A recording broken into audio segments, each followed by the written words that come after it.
WWE are set to go extreme this Sunday, but has the build maybe been too much of a soft touch? We've got so much to get into as we deep dive the final Smackdown before we get into Extreme Rules. The final Smackdown before the draft, before we move into different positions on the card. Welcome to the Smack Attack. James McIver alongside not my partner in crime, John Enright. He is not here this week, but I'm joined by the man. The Grand Slam of HMG this week achieved. The one, the only, the vet. How are we doing, my man? Thanks for coming on the show. Always a pleasure to see you here. It's always a pleasure on my end too, Jimmy. Two-time Grand Slammer now. Yeah. So if we add up all my shows during the year, the season as home runs, we'll see what we get. Or well, I don't know where. Maybe I can get. Would these be saves? Am I a pitcher? Like when I come in for Enright or yourself? Yeah, I think that should be. There should be if there's like an equivalent of the Golden Boot in like for football, but for this has to be. You have to be up there and having it. Like most like appearances on more podcasts than anyone. I'm going for hammies. I'm going for hammies, James. You really are hammies. You really are. You're coming. I want to sweep those two. Strong.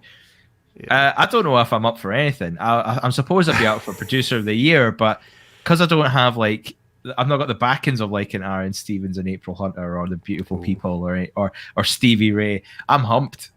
I'm not shit. Yeah, Colin is coasting on his star power. That's for sure. He's not. He's not much of a producer. Just kidding. He's all right. Yeah, he's all right.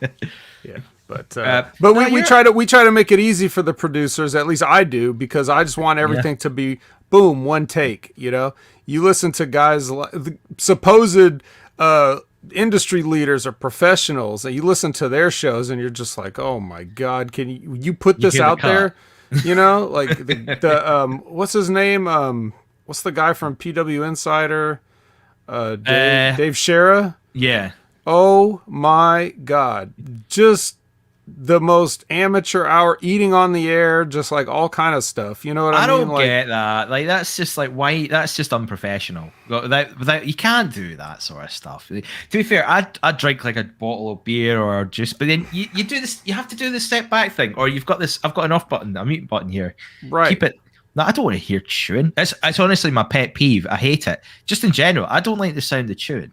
I can't remember what it's called, but it's an actual like condition. Like if you hear chewing, it really freaks you out. Yeah, and that's the thing. Like you, even if you were eating something on stream or eating or drinking something, they can see you do it. But if people are just downloading and listening or whatever, they're not going to hear it. That's the important part. I don't even know if Shara does a video show, and I wouldn't want to see him if he did. God forbid! It'll probably it'll be like very choppy. No effect on it. It'll just be really rubbish, like background and all that. And it would just be like amateur hour. You'll just see all this. It's one of those, right?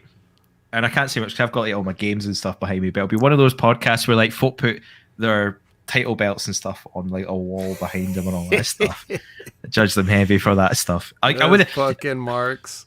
I know. Like I'm like, come on, guys, you've not earned those belts. You bought them. Like, do they think that's like credibility or something with the other marks? Do they think? No, like I can afford to buy like championship belts, so here we go. They're on the wall. That makes me big time now. Like, fuck off. Yeah, if you earned them, like I'll give. If you're like a wrestler, right, in your career and you've won like loads of championships, fair enough. That's like those are signs of your achievement. But if you're just like a fan, like us, like me, anyway, then no. Like get a grip. Sort yourself out. Yeah, when you see Conrad Thompson's belts, those are the belts. Oh yeah. He's not buying a $350 replica from WWE shop. Yeah. So like I get that. If you're a collector, he's probably walked into his Ric Flair's house like, here, that. You want that? You need that belt? I'll get that from you. Cheers, pal. Yeah. Well, Ric Flair maybe pawned the belts anyway, so he probably doesn't. So, anyways, but, yeah, let's not bury those guys too much. So no, we had to go last week. Yeah, we got the WWE to bury. That's not half.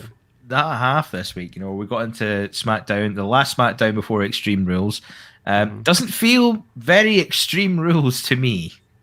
Bit tepid is probably the best way of putting it. And as far as I'm aware, there's only one Extreme Rules match on the whole card, or of any kind of hardcore stipulation, and it's the main event. It's Demon Finn Balor versus Roman Reigns. And that's a match that largely expected to go Roman Reigns' way.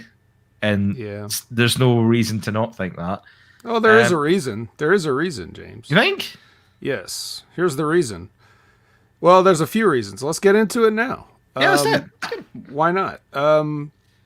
Number one, and it was even mentioned on this show, the Demon doesn't lose. He's never lost.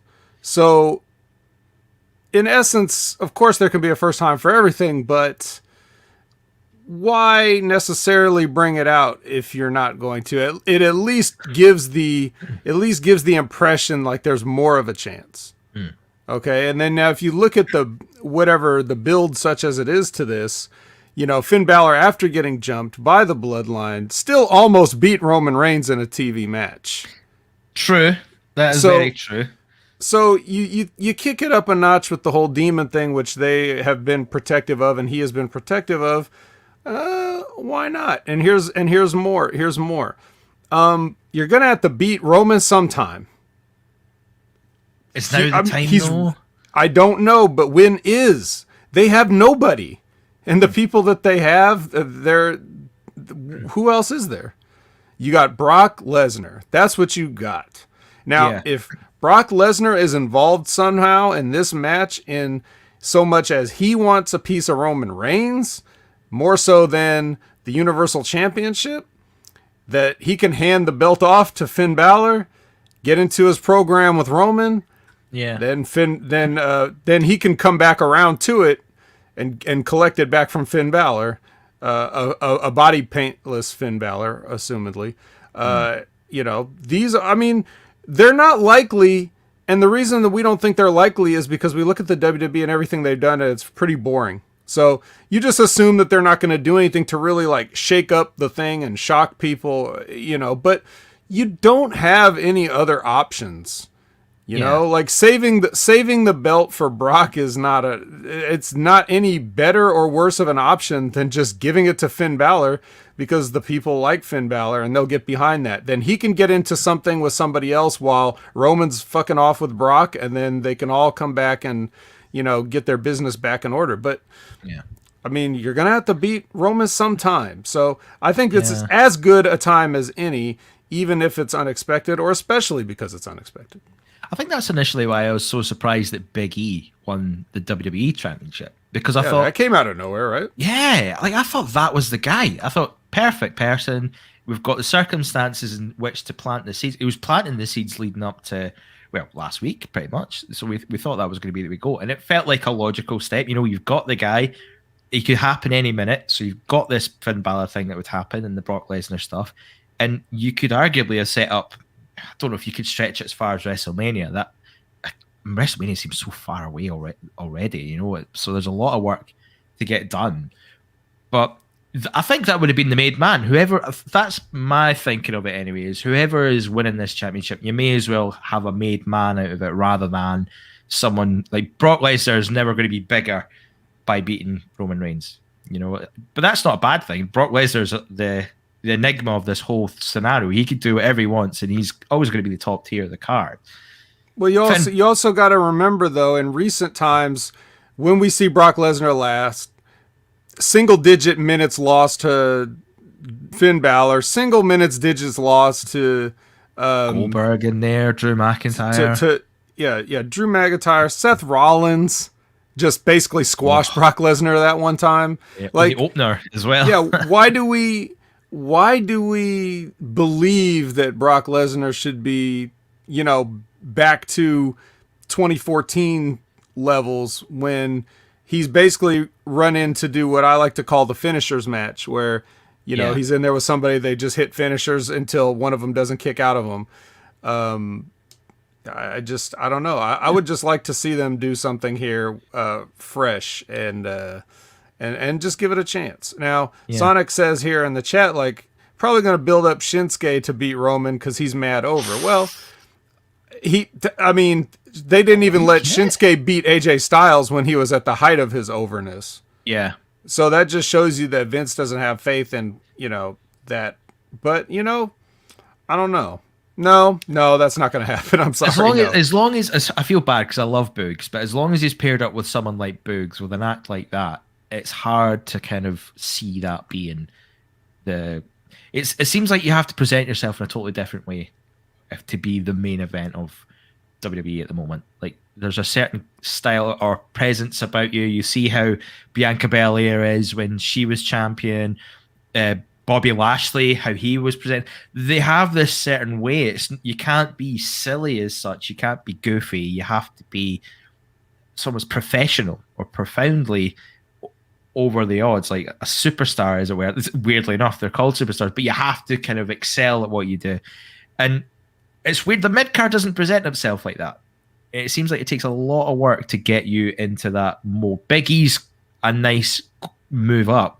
He was sort of in between that when he was put over as a single star, but he still had that silliness to him like he was in the New Day and things like that. But he wasn't, I suppose I'm getting a cycle, but he wasn't hampered by his silliness because he knew how to switch it on to being serious and having that sort of sportsman-like mentality. That's maybe the word I'm looking for. That it's a sports person-like mentality where you see connections like Becky Lynch and Conor McGregor that you compare the two. Roman Reigns as well, but Bobby Lashley was an athlete. He was an MMA fighter. He wears the suits like a heavyweight champion would present himself. Whereas your mid-card champions are a little bit more free to be a bit more fun and a bit more silly. Like Nakamura and Boogs, they play music into the ring. I don't even know who is US champion right now. That's a bit bad. It's that one guy, he always wears a shirt unless he doesn't. Oh, who's US champ? Oh. It's I thought it was Damian Priest still, isn't it? Oh, it's Damian Priest, yeah. So it is. And he had, well, I suppose he's a little bit different, but he's been doing a lot of silly stuff because he had the stuff with Miz and Morrison and Bad Bunny for ages. So, I don't know. It seems like more fun. Mid-card's more fun, but the top end's the business end. You have to be a certain presentation. Yeah. I see. Now, I don't mind, like, now, if Big E's the champion and he continues to be Big E, I don't mind that because it's kind of like, if it got you that far, why would you change if it got you the championship? So I don't mind, like, if it's something like that. And people also forget, because it's been so long, the New Day were heels. And they were vicious heels. And it started as everything they're doing with the pancakes and the cereal and the unicorns and all that started to get heat because it was like look how unseriously we seem to be taking this. And then they'd get in those matches with all those people and just beat the shit out of them and cheat and do all kinds of stuff, and they just got over doing that. And then everybody started liking it because it's entertaining. And that's how they became baby faces. It wasn't like somebody flipped a switch and said, okay, the New Day are baby faces. It's just, they were so entertaining as heels that people refused to boo them anymore. Yeah. So, Trombone was what done it. Put them over the edge. Yeah. So, I mean, Shinsuke he's definitely world champion material, but it doesn't matter if he's material. It just matters how they perceive him or what they think. That I think they've got him in his, in his little slot right now, and they're good enough for that. I doubt they're even thinking about putting him in the main event. So if anything, they're just thinking how they can turn Boogs heel and ruin everything, right? So. I know, it feels like that, doesn't it? It really does. My worry is they're going to do to Boogs is turn him into Elias 2.0, because Elias is supposed to be going through this gimmick change. So it's like, right, it's like Highlander rules. There could be only one guy with a guitar. So, sorry, Elias, off you go. Boogs can play it better. How do you? Okay, sidebar. What does the Highlander series mean to you, James? As a it's well, you know what I'm trying to say. You know, a little bit of a soft spot to it. I mean, I love how Sean Connery plays a character called the Spaniard and doesn't change his accent whatsoever. Not at all. That's like the best bit. But it's stuff like that I don't mind, because it's utter madness. It's just silliness from start to beginning. Like, these guys are thousands of years old, they're in the 80s and they're still fighting to the death to become one immortal person. Like, why does there have to be always? I don't think they ever explained it in the film why there has to be only one. I mean, like, you're immortal. Who gives a fuck? Like, do your own thing. Get out of there. Well, they didn't think that far. Back in the 80s, they didn't think that far. They just came up with the cool tagline for a movie poster, and then they kind of worked around that. But it was funny, like, there could be only one until there was another one, and another one, and another one, and, like, you know. So many that Edge had to appear in one. Edge had to appear in one. Was he even immortal in that, or was he just some random guy? I don't know. I think he was just a random guy, which is funny because WWE made a big deal about it at the time. They were like, "Oh my god, Edge is going to be the next character in Highlander. He's going to do this and that," and then he only appeared for like 10 minutes, if that. Not even that.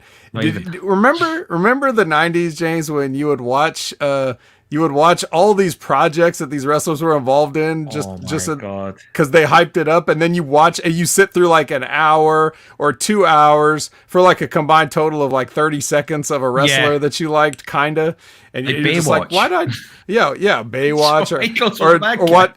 Yeah, or watching like, you know, like Star Trek or some crossover UPN show that had a wrestler on it, and you're just like, dude, I haven't watched any episodes this season. I'm not gonna watch any episodes after this, but I'll watch this one because it's got like Batista in it or some shit. Oh my god, we're such marks. Such marks. Thunder in Paradise, though. Yeah. Well, Jesus. You know, that's what happens when you go too far in the other direction. Yeah. I always feel every time I watch that, it's like, nah, Ric Flair and Eric Bischoff didn't see an opportunity to bring him into WCW. They saw that and went, nah, we got to stop this. We have to end this. Get back to wrestling. Get back in the ring. No more of this.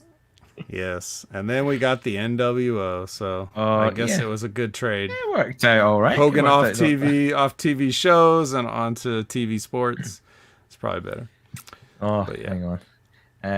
Apparently there's a Highlander game that got announced years ago. I need to check that out. Someone's got to make that up somewhere. Man, that's up all the way back for PS3. It might not come out. It might not come out at this point. Also, there hasn't been a new Highlander anything for God, I don't know when. They're probably just going to try to reboot the first one again. That's the trend now. If it's a film that done really well in the late 80s, early 90s, we'll have a go at rebooting it. Like Ghostbusters, they tried to reboot it, and it was like, why are we talking about I guess we'll just sequel it now. Yeah, Ghostbusters 3. Forget the last one. Yeah, let's all forget that one. Another funny thing for the people that either didn't know or forgot or whatever about Highlander, that opening scene in Highlander is there's like a Freebirds match going on in an arena. Remember? Is there? Yeah. Oh, I didn't know that. You don't remember that? The whole thing starts in like some building that's got wrestling, and there's a match going on, and the Highlander or the Christopher Lambert's character or whatever is like having a duel in the parking lot of the building or some shit. So you can go back and see some Michael P.S. Hayes in the original Highlander. Oh my god. Yeah. Right, here we go. Drew's the new Highlander. Oh boy. I mean, he's getting there. If we're being totally brutally honest, they're trying with him, aren't they? They are trying to make him a little bit of the Highlander. You listen to what Billy Body's saying about the WWE and focusing their market on kids, and then you got Drew McIntyre coming to swinging the sword at people. Like, what are you gonna do? Kill somebody? What if they don't move? You're just gonna cut some guy's arm off on live television? Like, what do you think is gonna happen here? What kind of an idiot is coming up with this stuff? Well, we know what kind of idiot's coming up with it, but like, can we stop? Yeah, can we just stop? I mean, it's a weird time to be a wrestling fan as well. You know, we've got so much great wrestling everywhere else apart from here. Maybe I'm being a bit harsh. We're not here to talk about the great wrestering. No, there may be some great wrestlers, but we're not going to have that. We got the G1 going on, James. Have you been keeping up with the G1? You know what? I haven't, but I heard was it Tanahashi that got injured? No, it wasn't Tanahashi. No, it was, Naito got injured. Naito got injured. So he had to withdraw, and all of his opponents get 2 points. So they're not even going to bring in a substitute or anyone. Well, everybody has to. I guess it wouldn't be fair since he already started the league round robin. To just have somebody carry his, carries points over. Yeah. So what they're doing is they bring in, like they brought in Yuji Nagata to wrestle whoever. The last opponent that Naito would have had was Tonga Loa. So it was Tonga Loa versus Yuji Nagata. And so I guess they'll do that where, I don't know if it's going to be Yuji Nagata every time, but whoever Naito's opponent would have been still has to have a match so that it's fair. Yeah. Like everybody doesn't just get a bye, because everybody in the B block still has to wrestle. So they give the A block, the odd opponent out. They give them another opponent, and it's not for points, but it's just for the the fairness of them having to wrestle. Yeah, so you're staying active rather than just like getting a rest period, which is pretty good going, because you would just be, although you must be a bit gutted if you're a wrestler doing this whole tournament going, I could have had a day off there. Yeah, could have recovered. No, you can't. Had a day of recovery, man. Is it just all in Japan? Were they not doing like a G1 in America as well for New Japan Strong? They might do like a little their own version of it or anything, but I mean I don't think they should dilute it, because it's such a something people look forward to each year. Yeah, it's like its own little season, like a mini season of stuff. Yeah. I would have liked it if they mixed it up, because we've got talent over in New Japan, but they've also got other talent for New Japan Strong that are sort of around there. You could have built like 2 blocks, so you'd have like block 1 over in New Japan and Japan, and then have New Japan Strong B block 2, because you have 2 champions. You've got Will Ospreay making a claim to being it's so weird champ, so you could have built up those, and then final 2 go at the G1. And I suppose the idea is supposed to be a unification match at Wrestle Kingdom or something. They may eventually do something like that if New Japan Strong picks up some steam, but it's just kind of weak. I don't watch it at all, man, because, well, one, I'm running out of hours in the day to do things, but 2, it's not really New Japan. Like, if you're a fan of New Japan, you want to see New Japan. You want to see the guys, the stars that they have in their promotion. These guys are just indie workers that are from here, from America. Yeah. So I don't need to see those guys. And a lot of them go other places too, like NWA or Impact or whatever. That's not it. You want to see the stars wherever you are. Like if you buy a ticket to a WWE show, you want to see Roman Reigns, Bobby Lashley, Shinsuke Nakamura, whoever you want to see, that you bought a ticket to see. But if you go to the house show and all you get is like, I don't know, Otis and Cesaro and, and you don't get the big stars, it's kind of disappointing. Like, yeah, they're WWE, but, you kind of want to see everybody. Yeah. And New Japan's like that. They want to put a foothold in America, but they don't bring the Okadas and the Tanahashis and stuff all the time. They're just like, oh, well, we think that the brand is strong enough to carry. No, you got a lot of work to do before just the brand is enough. Yeah. It seems like, I almost feel like they had a good thing going on when they had the Ring of Honor, when they kept visiting for them, and then once AEW kicked off, they had a good thing going on there. They didn't really have to go, they put the effort into putting in a promotion there, because you had your US Championship where you could just tour it among those shows and just do the work. Because AEW's doing a lot of work with them now, so it almost effectively drains out New Japan Strong. It's like, what's the point if you're going to have your New Japan talent on AEW? Just save yourself the time, make the agreement, and punt them over. And just our own chat has brought up the issues of like, can we get anybody from New Japan that's not some 50-year-old guy? You know what I mean? And it's because they're still not sure about this AEW. You know what I mean? Like there's a lot of real circus garbage on that show, and they're not going to send somebody like Okada to come over here and possibly get hurt or lower his own value by working with these people. Yeah. Like you're not going to let him get in the ring with an Orange Cassidy or whatever. It's just like, that's not going to make New Japan look good. So they'll give you somebody, but they're not going to give you, their own stars. Yeah. I mean, you put them in with when they do come over, they're put with really well-trusted names. Like John Moxley seems to be the conduit at the moment for these matches, because he's worked with a lot of the guys anyway. Or he did a G1 a couple years ago, so he did. Man, geez, I mean, yeah, that must be great for him. It was just like, I'm done with WWE anyway. Do I do the G1? Yeah, just go wrestle to death. Yep. And while it was painful for the fans to have to watch him attempt what he calls wrestling, nonetheless, it was a bridge that hopefully could be crossed by more talented people in the future. Yeah, fingers crossed. But wrestling world's a good place right now, just in general. I mean, if you're not like in WWE, apparently.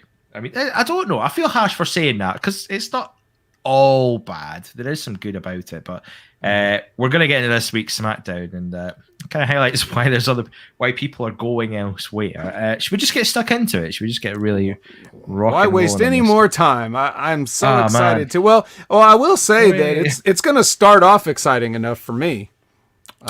Yeah, I quite like the opener. Becky Lynch coming out, recapping what happened last week on SmackDown in Knoxville, Tennessee, when Bianca Belair got the key to Knoxville from Kane. She talks about how they threw a big party for her hometown last week, but she doesn't fully understand why they did it. Because she made it got out of Knoxville. It's just weird. It's like, why are you getting the heat on Knoxville when you're not in Knoxville? But fair enough, get on it there. But she talks about not getting a party about everything she's done. But she makes an interesting point where she says she didn't attack Bianca Belair. It wasn't unprovoked. Like Bianca Belair went for the first shot and she reacted, which is kind of fair. She went to shake her hand and Bianca was dumb enough to shake her hand and then just tried to start something for that there. She calls herself the better man. Give Bianca Belair a chance. I like that little touch. But after getting going to the title match, Belair comes out and there's a nice little back and forth problem because she says, like, you're angry because I managed to do all these things, win the Royal Rumble, main event WrestleMania, and done it in a quarter of the time, or a third of the time, whatever it was for that year. But Lynch got pretty angry about that. And it was the first time in this feud where I was like, here we go.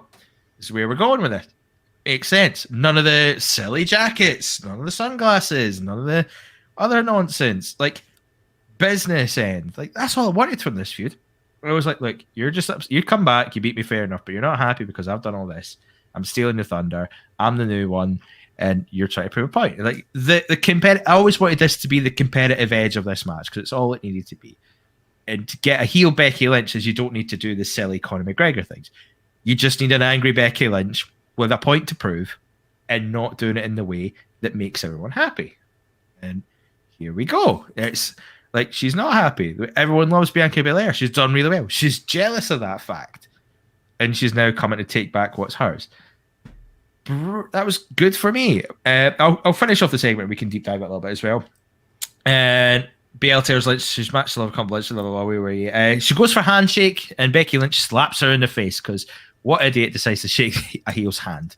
So lesson learned. But before Belair just goes for it, beats the crap out of Becky Lynch. It looks like it's going to be a manhandle slam, but she counters it into the KOD, the kiss of death. End of segment. Done everything you need to do this segment. I felt it done more in this 10 minutes than it did in the whole, however long we've had since SummerSlam to get to this match.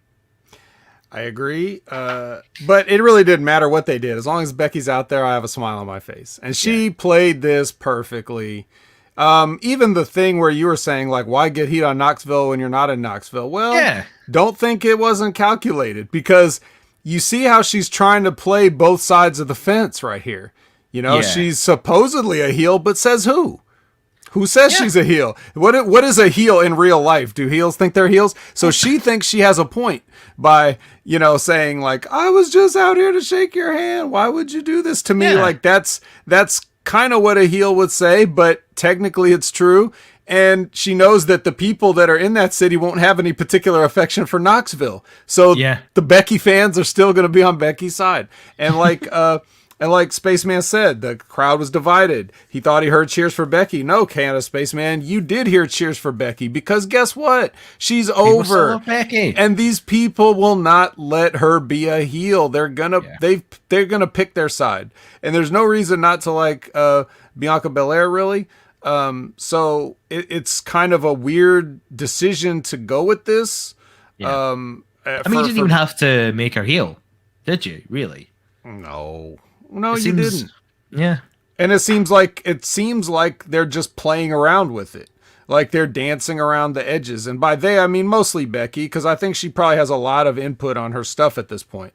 Yeah. Especially since, you know, especially if you believe that they were in a situation where she had to get them out of a bind for their SummerSlam match. Yeah. And now she's got a little bit more leverage when it comes to like, yeah, well, I guess I'll come back, but here's some things that I want to do. So she can go ahead and play around with, you know, the man character, which I don't think she's really broken character.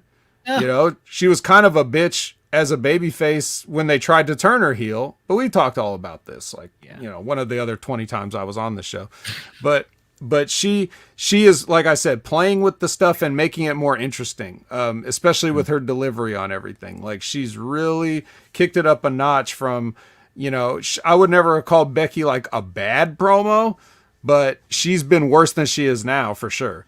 So I like this. Now, here's some things. Here's something, that little note I didn't like, but I just want to give everybody an idea of the details and stuff that they can pay attention to. You know how they put the little infographics on the side when the person's making their entrance, right? Come out, yeah. Yeah, and so it says Becky made her shocking return at SummerSlam. Look, I don't need an editorial from the infographic to tell me whether it was shocking or not. Speak for yourself. I wasn't that shocked. I mean, you know, like who are you? Don't tell us. Don't tell us how. Yeah, don't tell us how to feel. So dumb. And then right after that, they're gonna like, and this is gonna become a theme on this show in particular, they're interrupting Becky's entrance to do a recap of what happened with her and Bianca last week. God. And in the recap, there's a little part where they play some of Becky's entrance. And I'm like, what kind of Inception shit is this? You're making a Russian nesting doll out of Becky Lynch entrances and videos? Yeah. Like, what is going on here, man? It's a Becky Lynch promo inside of a Becky Lynch entrance and inside a recap package inside a promo. Yes. And the last thing you need is like after that promo, Becky's let's just cut to what happened last week. Yeah. Oh, no. But no, it was good. It was quite nice that way. Quite an interesting comment I want to bring up. Sir Jamich, and you kind of touched on it a little bit, is she's the female Stone Cold. Just let her go and stay out of our way, writers. Now, a question I want to pitch to you. Now, you were mentioning that Becky Lynch is really trying to kind of play around with this man character, and she's coming back as a heel. Do you think she's maybe skirting along the lines of maybe replaying Stone Cold's regret? Now, when Stone Cold in WrestleMania 17, the story goes that it was largely a Stone Cold decision that he turned heel, and it maybe wasn't the best decision to make at the time.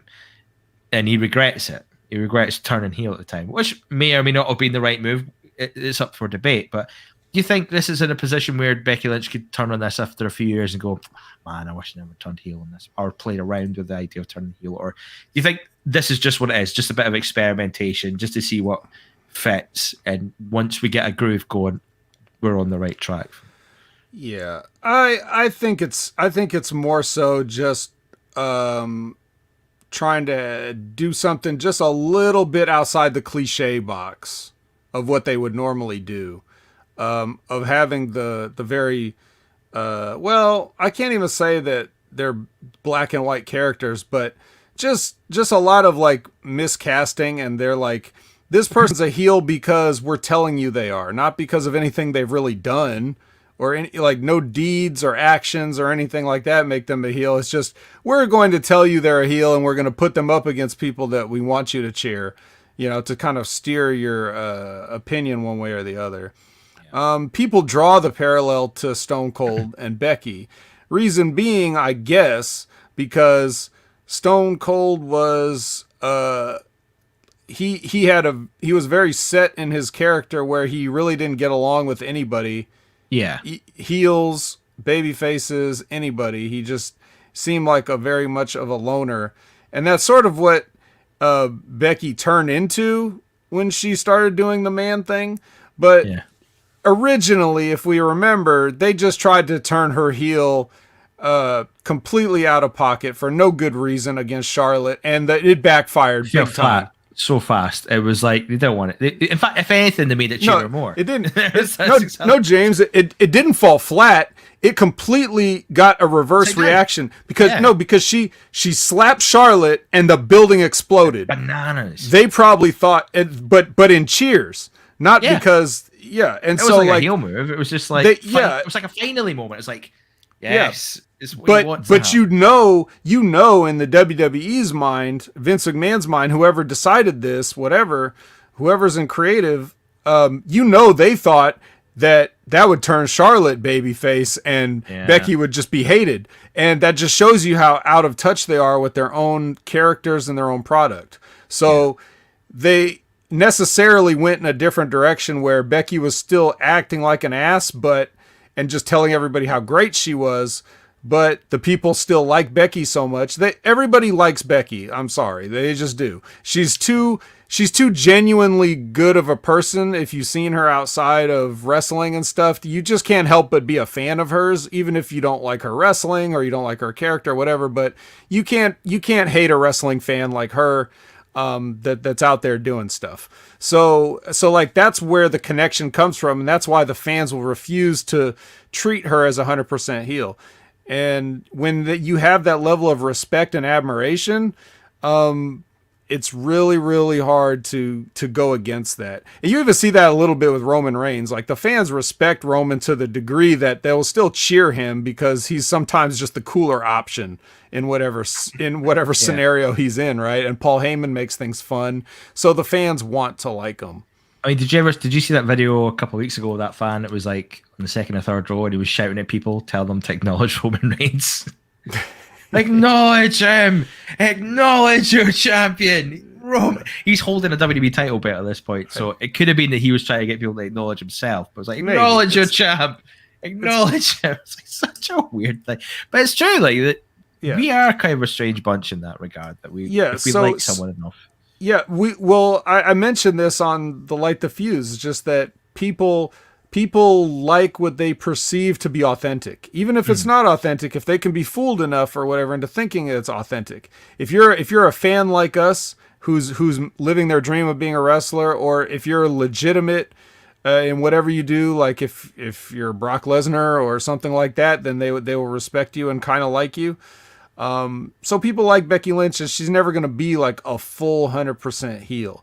But what she's able to do with this is sort of like stay in character, but this is what would happen if the man was to go against like a fan favorite. And now there's the new dimension of her character where she's talking about like, I came back from being a mom for this, like she gets to throw that in our face, which, even though it sounds like, can't boo that.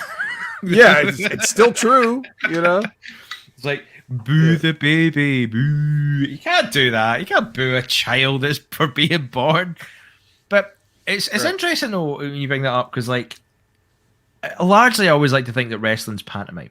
Now we watch it, there's good guys, bad guys, we sing along, we cheer, all that stuff. And a lot of WWE's product you could say is aimed for kids and stuff. However, as the older we get, we appreciate more as like mainstream theater. Like if you actually watched a proper piece of theater that wasn't just, not saying that pantomime isn't theater, but you know what I mean? Like proper storytelling, serious characters, well-developed arches, not simple things. It seems like as you get older, you appreciate that side of things. So there's little elements of that I always find interesting about wrestling. Here, it's not as black and white as you think it is, or as it presents itself to be. Yeah. Well, the problem is just that the medium is filled with people that aren't really talented in any other fields. You know what I mean? Like the people that are in the creative departments, like they have a staff of writers, right? Now, a lot of these writers either they could be kids that are fresh out of school. So they have a degree in writing, but have never written anything or produced anything. We don't know what they can do. B, they could be people that have worked on other television shows or films or things like that have been brought in. Let's see, what's the third option? Well, it's probably going to be one of those two. And then the question is like, Are they familiar with wrestling? Did they grow up wrestling fans? Do they know what they're getting into? They apply to this like they applied to probably hundreds of other jobs, but this was the one that called them back or whatever. Now we have all these people in a room, and then they hand in material that gets ripped up right before the show goes on the air by somebody that's not a writer, but he's telling them they can't do it, right? So we're never going to know what they're able to produce, because at the end of the day, it's got to go through the gatekeeper, the one guy, right? And he doesn't know anything about theater. He doesn't know anything. He doesn't have time to watch movies. He doesn't have time to watch plays. He doesn't have time to read books. He doesn't have time to watch TV shows. He doesn't have time to understand what the world is doing. The world is all in his head. So we are getting this sports entertainment through the filter of Vince McMahon. And that's just not good enough, frankly. It's not diverse enough. It's only when he's able to step back sometimes where some other stuff comes through, or if he trusts somebody enough to create something organically, but you have to prove that to him first to a certain degree, So it's a lot of creativity is sort of hampered by that. But I'm always curious of what the writers could actually do if they just put out whatever they wrote and made that the show instead of ripping it up and scrambling and then just doing a house show at the end. Yeah. It'd be fascinating to see. It'd be totally it feels like, do you remember when Vince, I feel weird bringing up Vince Russo right now, but do you remember when Vince Russo used to do his alternative write-ups of shows? So years ago, he would do a write-up of, so Raw happened this way, but he would be like, if I've got the pen, this is how Raw would happen. It would almost feel a bit like that. You could read the writer's version of what they would have done. You're like, And you could actually sit back and assess that and go, man, they'll never do it, but it's always that fascinating thing. If someone was able to put it out there and you could sit back and go, what could have been better? What could have been, although that might have been worse, because you'd be thinking what could have been. Right. Worry too much about it. Right. But I just think that they've gone in so many directions over. Think about it. In the 40 plus years that he's been running the company, at the top, unquestioned, he's had plenty of ideas that were successful and plenty that were, unsuccessful. So you can always recover from an unsuccessful idea. So I don't know why he doesn't give more people a chance to justify their existence there. Yeah. I mean, if you don't want to use them, then, hey, aren't you guys cutting payroll? I'm sure you can drop some of these people if you're not going to use what they give you. Yeah. Although it also turned out that they weren't releasing wrestlers who wanted to be released when they were releasing wrestlers. So it's a weird place to be. Right? Yeah. I don't know if we'll release these wrestlers and then we'll bring in more people to hold the microphone. We'll bring in a pretty girl to hold a microphone. Totally. I mean, it don't sound ill of Grand Metalik, but when he was turned around and saying, "Can I go, please?" and you're letting go Braun Strowman. I mean, you got to think about your priorities here, guys. But yeah, you're right. If they're not using the writers, what's the point of having them? Mm-hmm. What's even the point? You're spending thousands and thousands of dollars on having writers do their job. Stop destroying their souls. Let them go off and write something else. If it's wrestling's not for them, it's not for them. If it's not your kind of wrestling, it's not your kind of wrestling. But it seems weird that you would have all this effort just to go every week. It's not even occasional anymore. It's basically, you hear what happens backstage. It happens all the time. As soon as that script comes in, nope. Yep. Do it my way. It's like, well, it's almost like saying, right, well, what's your way? And let's go from there. You almost want to do it the other way around. That's also, don't even forget that we're talking about, they've been working on that all the way up to that point. They've had the week to work on it. Or whatever the time frame is, 3 days, 4 days, whatever it's been, just to get that happen to you. So you figure that happens enough times. How much effort are you going to put into it? Or you're going to write the stuff or present the stuff that is probably going to get approved.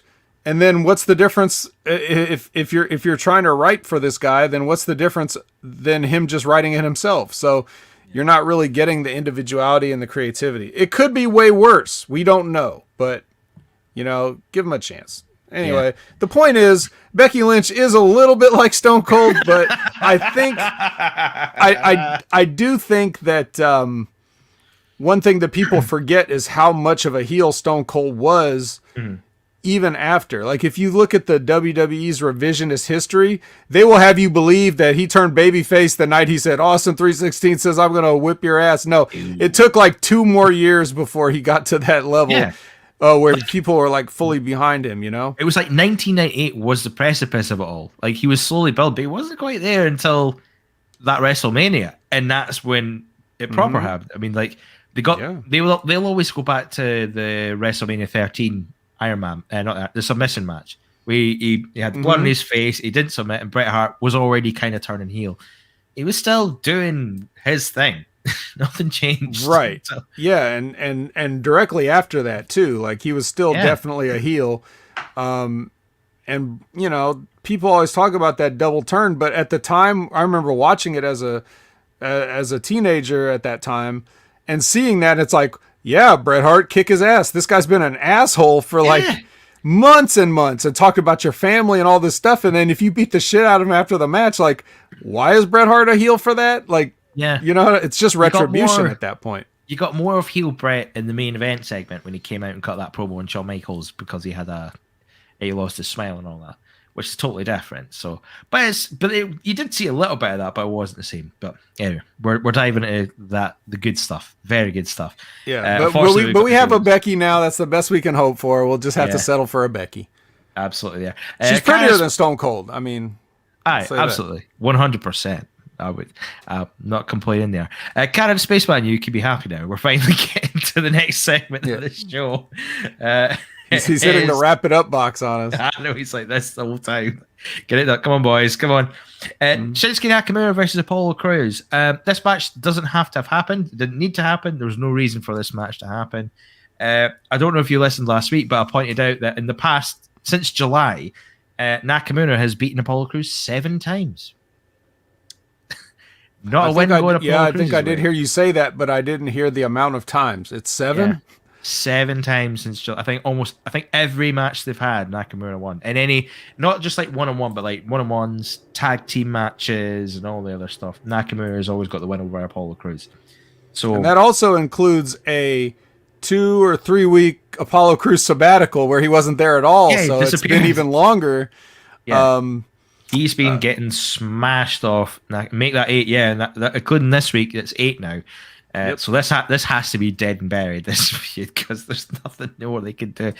It wasn't a bad match, to be fair. No, they put a really good dress.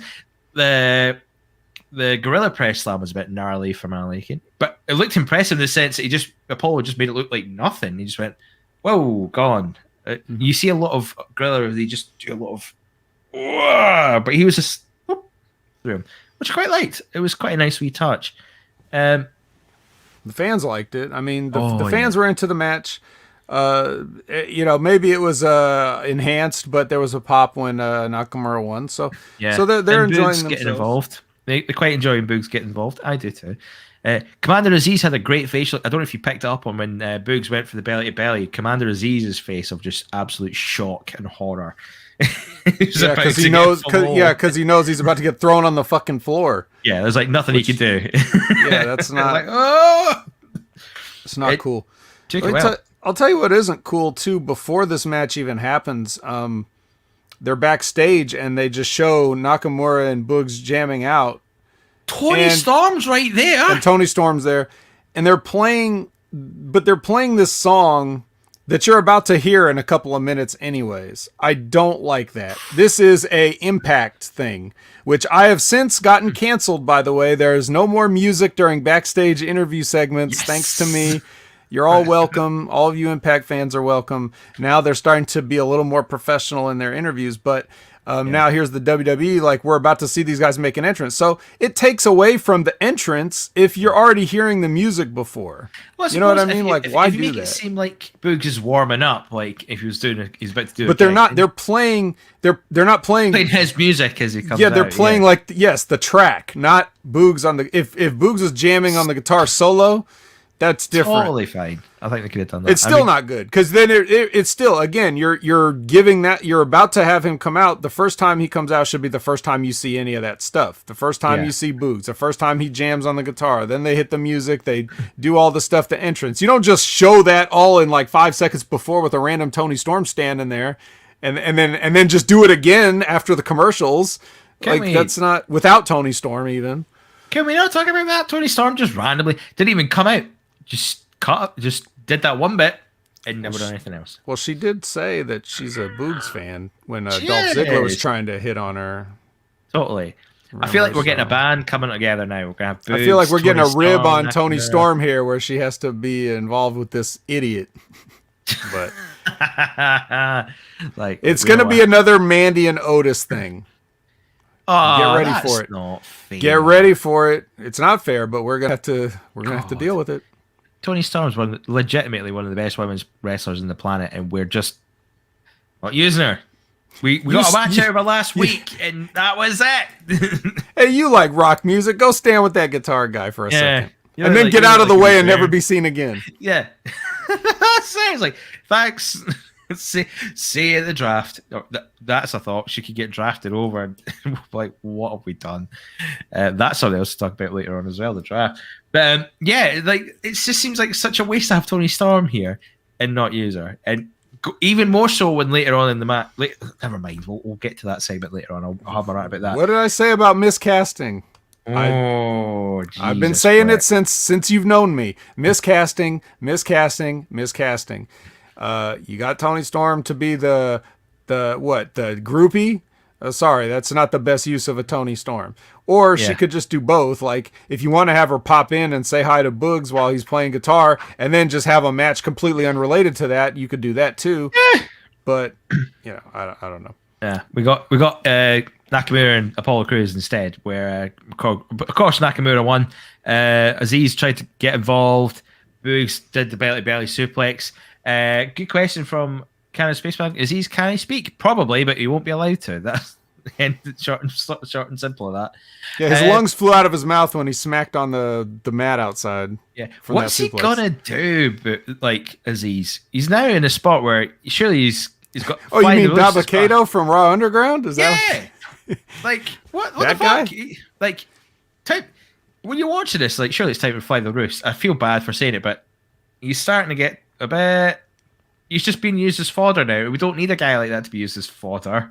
We want him to be a bit more dominant, and it wouldn't be so bad if he was getting used as fodder to protect Apollo Crews. But as I've just said, he's not. Apollo Crews is still losing matches while he's being fodder. It's a very sad state of affairs, James, but this is what happens, okay? You'll get some kind of crazy freak physical specimen like him, and then they'll be like, man, you should be a wrestler. So they sign him to a contract, and he goes to train to be a wrestler. Then somebody separate sees him training and is like, hey, who's this guy? I want him on my television because he's a giant freak. And they're like, he's not ready. And then they'll be like, I don't care. Just give him to me now. And then they get up there, and then they get mad at the guy when he can't do any fucking thing. It's complete. Like it is the most insane thing. Like when I spell it out to you like that, you'd be like, well, why would anybody ever do that? Well, but that's what happens constantly. You got people that are they don't even listen to themselves. Yeah, it's bizarre.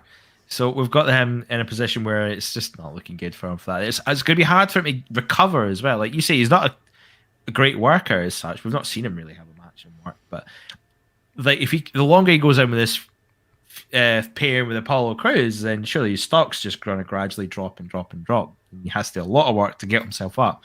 Almost like a Braun Strowman. And you know how long that took. And then you know the result of that. So it's like it's not looking good. You've got Omos on the other side where he's not doing bad. He's actually doing pretty good, all things considered. Even he's in that similar boat though, is he's limited. But for some reason, they seem to be handling the matter a lot better. And I don't know if that's because he's been paired up with the right people. I mean, like AJ Styles being a tag team partner, but he's had recent matches with the likes of Randy Orton, Matt Riddle, and then the WrestleMania match that he had with the New Day. So he's not exactly been paired up with poor hands by any stretch. He's had really good people around him to help out the situation.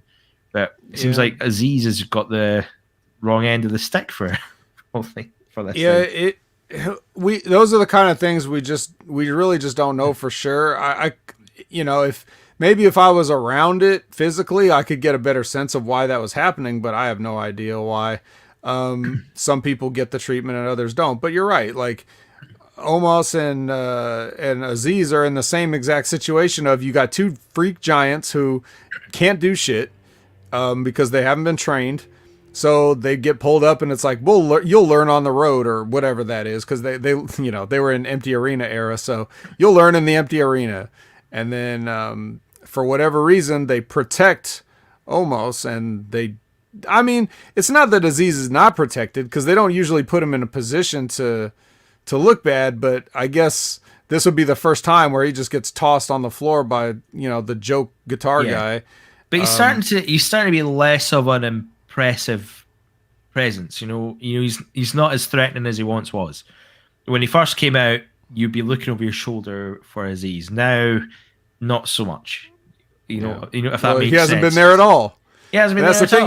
If Apollo Crews got sick or something and had to be gone for a couple weeks, but even if Aziz wasn't sick, he's still going to have to be gone for the couple weeks. So he can't. They couldn't even think of doing something like him, just like following orders. He's been ordered to take care of this problem for his prince or whatever. Anything that we could think of in 5 seconds, they can't do. So or won't do, or maybe they thought of it and it got ripped up. I mean, remember that. To think of that, isn't it? You just there's somewhere the WWE writers watch this going, I fucking wrote that. I wrote that. God damn it! Yeah, that's pretty much it. Quick sidebar: I've been wanting to put this over in the chat for like 5 minutes, but where Candace Spaceman says Impact fired Tommy Dreamer. Now we should cancel Impact, and then Sonic says Impact been canceled for most people. He's not wrong. Oh boy, he's not wrong at all. Impact's cancelled by Impact. Elizabeth on the chat, have you had any thought about the dating show yet with Sean? Not had any word on that yet. Come on, I'm pushing for blind date here. Come on, guys, I can do this. We can make this happen. But if you listen to the episode from 2 weeks ago, you'll know exactly what I'm talking about. All right. So we'll crack on. Montez Ford making the biggest mistake of the night comes out. This is the weird thing about this, okay? Montez Ford's on his own this week. Mm-hmm. Where's his partner? It just seems a bit odd that he's on his own. No Angelo Dawkins? What's happening here? We've got a match on Sunday. Why is he not about? He tagged Apollo Crews in.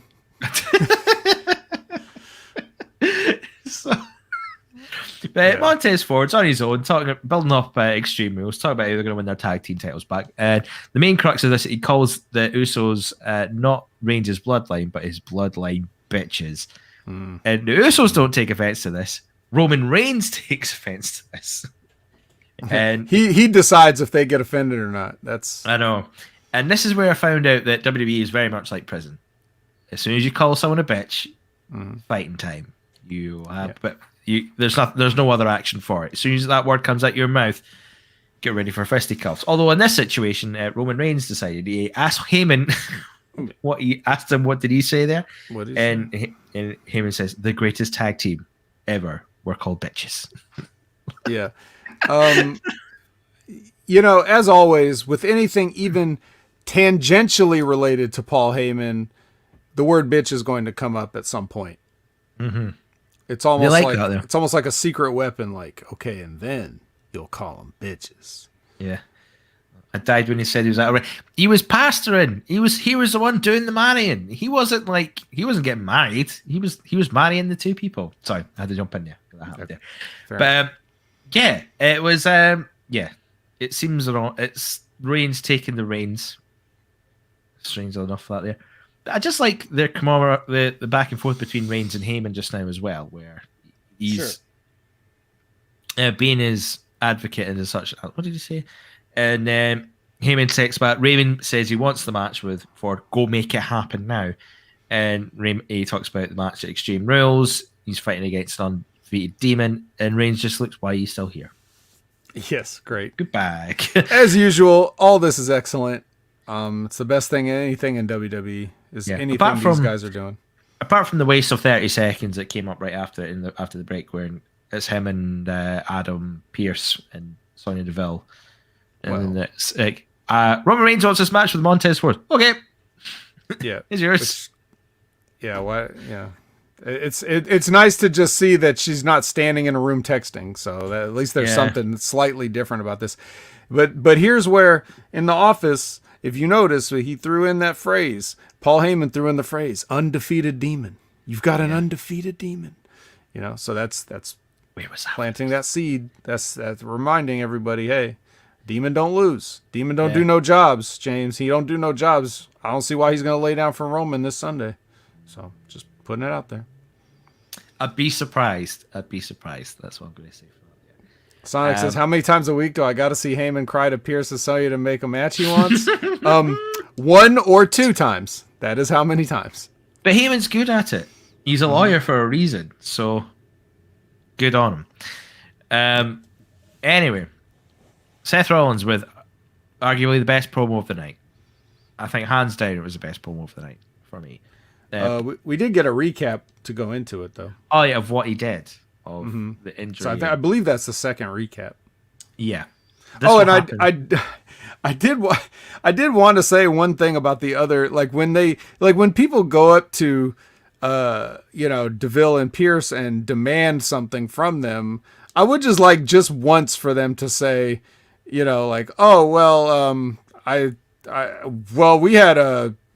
we had Chad Gable versus Dolph Ziggler in the main event, but I guess yours is way better. Something like that. Just to, man, that's a great idea. Yeah. That's why don't we think of that? Why aren't you the GM? So then we get the recap here into Seth being weird, right? Okay. Yeah. And Seth with the cold, it seemed as well. Oh yeah. He's in that area of the building, that mysterious area that's got certain lighting to it. That fridge, guys. Can we borrow the fridge for a promo? Thank you. Yes, Seth Rollins talks about what he did to Edge. He says he was a patient man. He made the ultimatum to Edge a week ago, and he wants his answer. He hasn't heard anything. I like this line. The sound of Edge's silence is deafening. I like that phrase just in general. So it's quite it seems interesting that he's kind of playing this card, because last week me and John talked about his promo last week and thinking, okay, they're just going to draw a line in it. It's like a draw a line in it for now type promo. We'll come back to this when Edge is back. It gave us a nice little sort of full stop.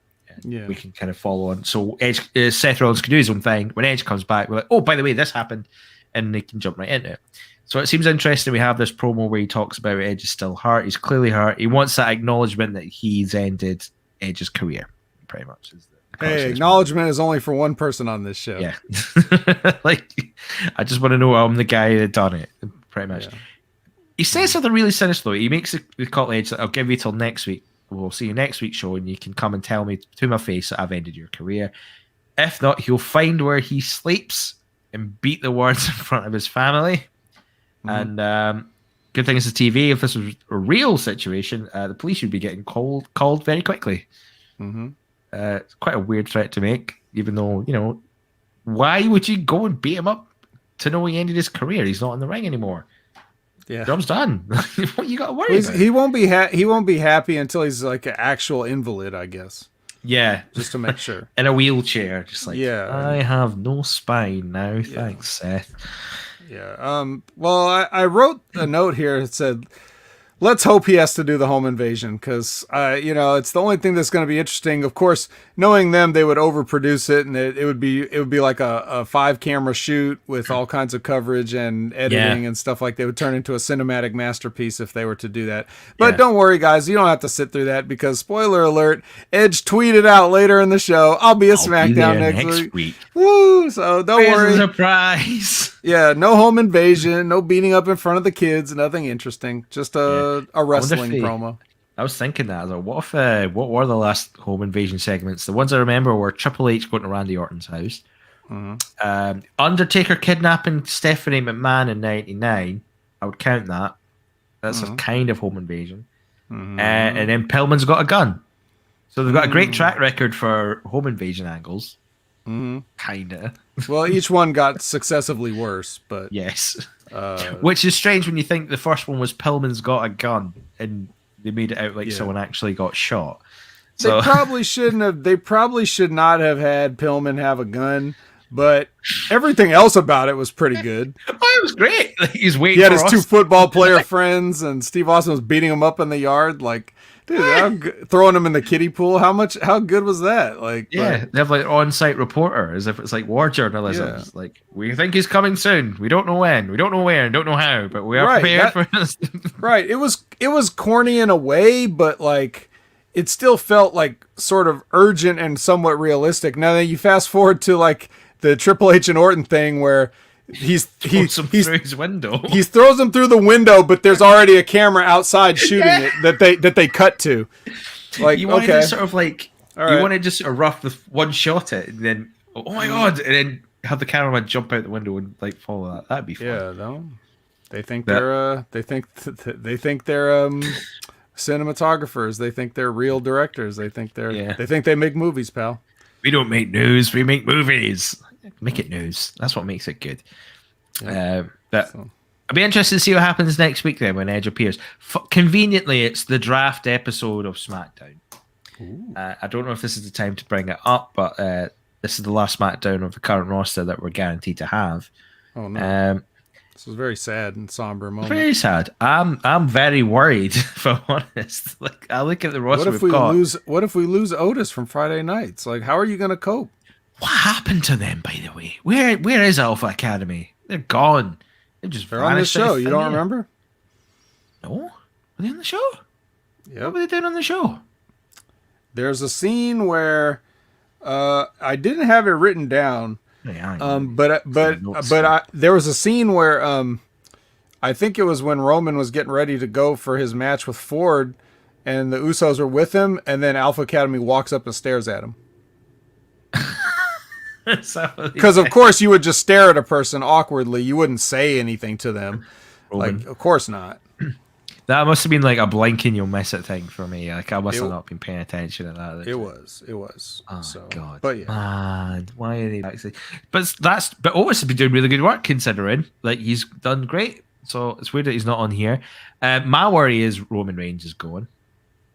I was going to bring it in the main event segment, but he's wearing a lot of red. The glove's red now. That could just be a red herring. Could be. Oh, please, I'd love it if it was. I don't know how I would deal with like no Roman Reigns on SmackDown, or anyone who writes SmackDown for that matter. How they're going to deal. Although weirdly, it would be the best time for him, because if he goes over to Raw, he'll have like a new set of challengers to kind of deal with, and maybe that freshens it off. No, there are no challengers on Raw either. There's no one on Raw. Oh, they've got Drew McIntyre. They're just gonna move both rosters from one to the other. So they're just gonna just move the entire roster. Really would. We drafted everybody to the other show. It's like, sorry, Fox, you had your turn. It's now USA to get the good roster. Hope you enjoy weird people with dolls. Yeah, exactly. Well, that's the truth of the truth of the matter is, though, it really doesn't matter who has who. What matters is, what are you going to do with them? Yeah. You could dude, at one point, no one knew who Roman Reigns was, and you built him into this. So if you don't like who you got, then turn them into the next Roman Reigns or whatever. Just do it. Yeah. You just push somebody and people will eventually get behind them. Yeah, totally. They don't know how to do it. Yeah, absolutely. Spaceman's getting ahead again. Yeah, he's doing a job for us here. So if you're interested in the review, here he is. He said, Vega defeated Morgan by pinfall, Carmella and all of them looked hot, but meh. I went to the kitchen for a snack, or I was checking emails. You went for a snack and you had 3 of them in front of you. Come on now. Yeah, man. Sorry, there. Yeah. But it was weird. Not weird much. By the way, interesting stat. I found this out when I was looking into it this week. Selena Vega first win since September last year. So not even since she come back. Over a year that since she last won a match. Oh, yeah. That's insane. I'm surprised this one happened. I know. And I feel bad. Well, I don't feel bad. It's good for her. She finally got a win. About time as well. I mean, it's a bit of a shame that she just can come back and then made to lose every week. But no Toni Storm. Didn't this finish look suspiciously familiar? Someone jumps up on the apron and then Zelina Vega gets a small package. Like, doesn't that look exactly like something else that happened? on the same show. Maybe, like, literally, maybe not not the even same an hour show. Before. Well, I mean, they kind of did that in the Nakamura. He did like a roll-up pin thing, but yeah. But I was thinking maybe it was on the Dynamite. No. Yeah, I don't know. But there's something that looked exactly like this. But the important thing is that there was another recap to catch us up on this story, brought to you by Progressive Car Insurance. So I don't know. It showed almost the entire build of this match. For the pay-per-view singles match that they're going to have. It was like the random tag match last week. Well, yeah. And I don't mind Liv Morgan being in this position. Good on her. There's a lot of positions that Liv Morgan could be in that would be quite all right. Oh, yeah. Ain't that right, lads? And ladies, if you're so inclined. Yeah. But also no Tony Storm. Like, I thought they were getting paired up quite nicely. I was like, when they had that tag match last week, I thought, I'm okay with this pair, and I can watch that. I'm happy with that. And then here we are. There it is. Lisbeth said the same women's match later. That's right. Yeah. It happened to Nikki. That's what or it happened with Nikki. Nikki got the small package or whatever. Or did she? I don't remember. No. Yeah. Who lost that match? I don't even remember. No, Natalie lost. It was Nikki Ash. ASH or whatever it was. But the point is, women distracted women, and women got small packaged. Yeah, that's all you need to know. So you need to those matches. It sets up Extreme Rules. Carmella going back to her and the most beautiful woman in all of WWE thing, which makes me wonder if they're going to go down the whole ugly sister route, where something will happen at Extreme Rules and she gets like her face thingied and she'll wear a mask, or she'll be all like weird, like Cody. I was gonna say she's gonna be dashing Carmella. And Carmella. And then go to Phantom Carmella. So wrong. I don't know. I've got like the Wicked Witch of the West in my head. My face, they broke my face. You can't be seen. I can't do the voice. I'm sorry. Yeah, I could have done it a while ago, but yeah, not now. My throat's not there anymore. But yeah, I can see something like that. But outside of that, there's not really much going on for me in the storyline. They're just treading water. It just feels like they're treading water right now, because there's nothing else for them in the horizon. I mean, we set up the women's tag division later on. We've got Becky Lynch. There's Bianca Belair. You've got to think Sasha Banks has to reappear at some point. They'll probably hoard the main event scene, or whoever comes in. They might swap over the rosters a little bit, but you can't see anyone on this mid-card area of the women's division really being in a position, or going to be in a position soon, where they'll be in championship matches or doing the big matches. It just doesn't seem to be there. We've seen it with Carmella, where she had a big few matches with both Sasha Banks and Bianca Belair pre and post WrestleMania, and you saw how they kind of went. It's a hard sell going from Becky Lynch to Bianca Belair to Becky Lynch and Carmella, or Becky Lynch and Selena Vega. Like, I love them, but it's a hard sell. Let's be fair. And I don't think WWE are going to be so inclined to be like that either. I think they're going to go, we need someone. We need a bigger mate. We need a bigger game here. We need a bigger match. Tony, like, we could have had Tony Storm in this position, but they could have had Tony Storm in a lot of positions with Carmella and Liv Morgan, but that's neither here nor there.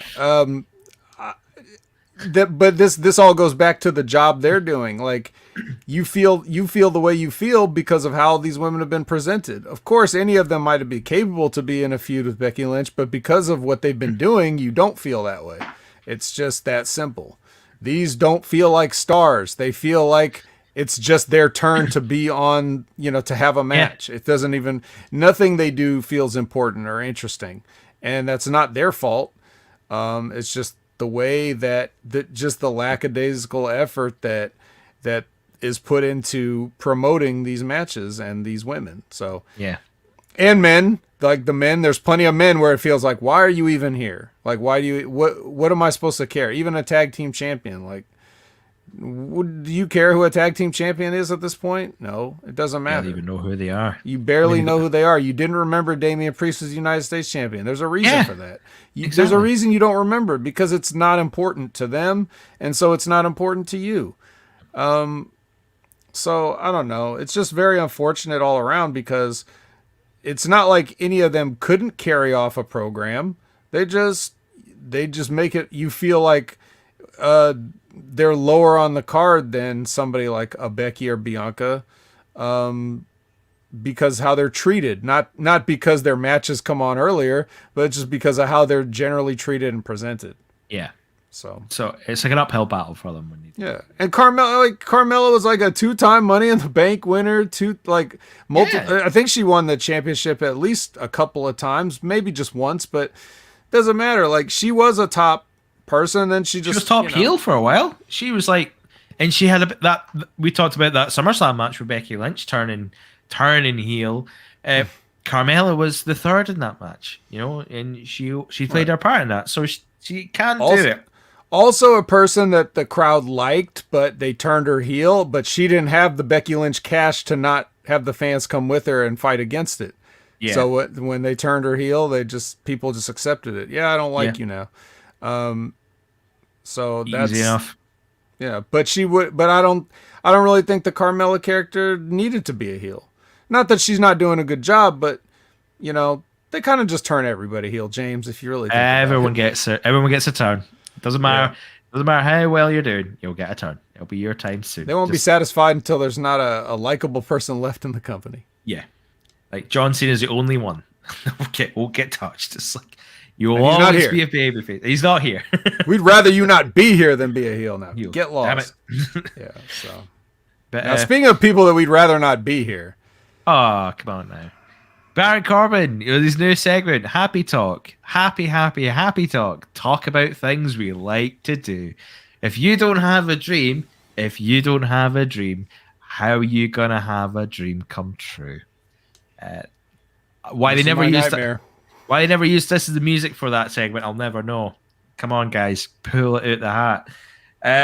This was such a weird waste of time as well, because this is basically Corbin coming out, sitting down, talking about having $1,000 Rolex, eating Wagyu beef, drinking champagne, just basically, and this custom suit, man, this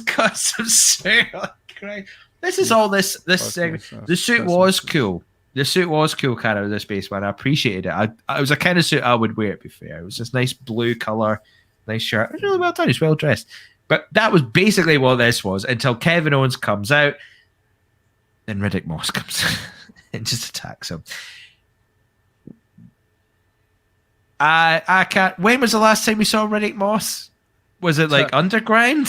When was the last time I saw Riddick Moss, or when was the last time anybody in the world saw Riddick Moss? Is it not the same? I doubt the people go to the lengths that I did to try to keep my finger on the pulse of the business. So you would have had to been watching a lot of Main Event on Hulu to see Riddick Moss. Was he on Main Event?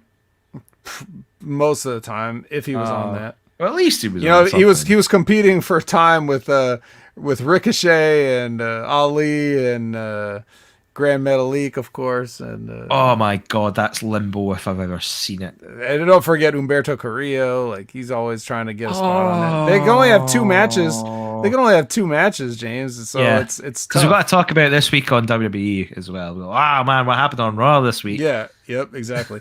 So speaking of that, this starts out with the Corbin putting on the suits thing. Yeah. Which they say is a digital exclusive, except it isn't because we're seeing it here. So some exclusive, right? Yeah. And then when he comes out, here's another little funny infographic piece of information. They explain how he overcame destitution, I think was the phrasing they used, by winning a bunch of money in Vegas. But then they said he used successful investments to even further his money. So if he knew how to invest, if he knew anything about investing, then why couldn't he do that with the little money he had left before? Like Kevin Owens gave him $20. Like I know he should have invested it and got his money back before having yeah, like would not have made those investments while he was still king of the ring when he had that money. Like have like an nest egg or a rainy day fund. Yeah. Why when he's already rich does he then know how to invest? Yeah. Like he knows exactly which stocks to buy or things. Like it just okay. Look, see, we're not about making sense here. But if he turned around and said I invested in like Bitcoin and it shot up, you're like, yes, I can believe that a little bit. You know what I mean? Stealing Cameron Grimes' gimmick. That's Cameron Grimes' gimmick. Yeah, that's true. Yeah. But Sonic says that he thought that WWE brought me out to jump dude as a Corbin stand-in. Yes. I mean, that would have been funny. I would have been like, holy shit. Like, yeah. I'm like, I ain't going to Philadelphia. No way. Come on. But yeah, but I mean, look, I know I've said it. I've made it no secret. I would almost rather watch or listen to anything besides this guy talking. Yeah. At least in a pro wrestling sense. Like, I don't mean not literally anything, but like in wrestling, I think Baron Corbin is about the worst that it gets for me. Yeah. I quite like this Corbin though. Like, this is for me, it's a much more palatable Corbin than what we've ever had. Oh, you don't tell me you're walking in. Don't do this to me, man. No. Come on, man. That's just, come on. I mean, if you're comparing it to what he's done. I'm going to give you a take two on that one, James. I'm going to give you a take two if you ever want to have a co-host again. Come on. If you compare it to what he's done, though. If you compare it to anything in the world, it's the worst shit ever. I mean, I'm not saying it's the best thing. I'm saying it's a bit more palatable in the sense, like, when you see him as, like, how he was before he was King of the Ring, when he did his original, like, Lone Wolf gimmick. Boring. Nothing going on. Rubbish promos. Then he had the GM thing. Boring. Rubbish promos. And then the King thing was just the same, but with a crown and a scepter. And he occasionally did some things with other people. This has a little bit of personality in it, at least. And he's having fun. I can appreciate that. I think if you went back and actually watched some of the stuff that he did before, you'd find it's exactly the same, really. The only difference is the context. He's not any better at promos. He's not any more interesting or charismatic. This is just the worst. It's just the worst. And maybe like stuff that, like, maybe the show around him back then when he first came in as the Lone Wolf thing was better and made that seem worse. And now the show has got so bad that you think this stuff is good now. But he is exactly the same. I promise you, he has not improved one iota. So I'm gonna look for that PowerPoint on that one. But yeah. I get what you mean. He's not really changed fundamentally or anything like that. But I don't know. He just seems like he's a bit more loose with it. He's enjoying himself. And usually when people are like that, you get a little bit of more out of someone. And even if you like how he is, this material and this angle is the shits. Oh, it's like basic. They're handing him terrible stuff, and he's trying to say it, and he can't. Even though he has more enthusiasm about it, but I'm not sure about that. No, I stand by my statement. No, he's the same. He's exactly the same. How can you boo him for, like, in a weird way? It's like, how can you boo him for, like, turning the life around? You know what I mean? Oh my God, I've got a watch. I've got Wagyu beef. I've got a suit. Yeah, good for you. Yeah. Well done. You're in the biggest company in the world. Well done. Well, because we know you're full of shit. No one was believing that he was poor in the first place. Yeah. You know, he wasn't even poor. He wasn't even poor in a realistic way. You know, just because you don't have any money doesn't mean you have to sell every shirt you own. You know, like, why does he have one shirt?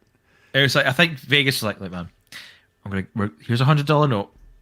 Just act like you want it. And then do what you want for the rest. Do what you want for the rest of the night. Yeah. Unless by total chance he just happened to actually win that and be like, no, dude, that whole thing's a work too. He did. This was terrible. And you know what else is terrible? We had another recap right in the middle of his talk show. Oh Jesus, what? Because just in case you missed any of the horse shit he's been doing, let's do a little recap. The choke slammage again. Yeah. And then, let's talk about Riddick Moss for a second. He's it's very fitting that he's here. Another charismaless football player that's been signed for almost as long as Austin or Rock's entire run. Yeah. Whoa, what? These guys have been signed to contracts since like 2015 Baron Corbin's been there since almost, I think probably around 2014, 2015. Yeah, and I think he was in the Breaking Ground documentary when they were kicking off the NXT. Yep, and well, he was. I know Sabatelli was. I'm pretty sure Moss came in at the same time. Tino Sabatelli, more like Tino Saboteur. Yeah, haha, take that, Tino. If you know, you know. Yeah. So you got these guys that have just been like, they've been in developmental and the system and on TV and everything for so long now. It's coming up on like 6, 7, 8 years, something like that. Austin was only in the WWF from 96 to 03 as an active person. That's insane. Rock, That's same madness. thing. Late 96 to, he stopped being full-time in about 2002. I can't. And then did part-time after that. So, yeah, 6-year run, for The Rock, and 6+ for Corbin now. Oh, jeez. Oh, my God. And you think about some of the talent that's on there, it's like, yeah, that's just like Roman Reigns would be the same, wouldn't he? Like 2012, 2013. 2012 he made that debut. So oh my God, he's nearly at the 10-year mark already. Yeah. But he's Roman Reigns, though. I suppose. I'm talking about Aaliyah in NXT has had a longer run in NXT than Stone Cold Steve Austin. Oh my God. You know what I mean? Yeah. Like, think about it. So yeah, like limbo for days for a lot of people. Dolph Ziggler. Also, bit of a shame that he's kind of been a perennial and somewhere about there. He did it to himself. Yeah, he did it to himself. It's he's just that kind of a guy. But yeah. So like I said, it's very apropos. You take these two nothing happening ex-football players, put them together, because why not? What else are you gonna do, right? Yeah. So look forward to it, guys. It seems so weirdly put together as well, because like they attacked him, and then Cole's like, "Is that Riddick Moss?" Yeah, I don't know. Is it? Oh my! And then he puts him. Oh my God! It's Riddick Moss. It's like, oh, okay.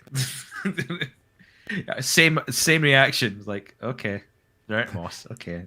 Sergio Rangel heard the words Riddick Moss said on a broadcast somewhere and decided he had to jump in. He's Riddick Moss's biggest and only fan. So, so we acknowledge you, Serge. We acknowledge you. I'm done burying. I'm burying them now. The only thing that could save this pairing, which will probably get broken up by the draft or something stupid, is if you had Pat McAfee manage them and they start a little football team. That'd be quality. I hate to bring a bad omen to this, but the last time Corbin had like henchmen with the King's Court, and half of them aren't part of the company anymore. So, well, it's too bad it's not 100% of them. Not 100%. Close though. They are kind of on the way out. But it didn't last long. Didn't go well. Half got released. So make of that what you will. Nikki Ash versus Natalie. We don't really talk about this because we actually gave away the finish in the last review. Same match. Yeah, I know everybody was just sitting on the edge of their seat waiting to find out how this match ended from us. Yeah. But sorry, we already did it. We did. We literally talked about it in the last segment, and it was a roll up. Tamina tries the distraction. Ripley pulls Tamina out of the way. Natalia tries to roll up Nikki, but she reverses it into a roll up of her own. Gets the pin. Although I'd like to talk about what happened after. No, sorry, veto. Not talking about it. No, you, sir. No, we can talk about it. What what did they call it? Super. I wrote down the tag team of Super Brutal as a joke, but I think they actually call them Super Brutality. Oh my God, no. Yeah, no. And James, don't forget, we got a recap of how they won the titles too. For Connor's Q. So I think we're on 5 recaps now. Just so you know.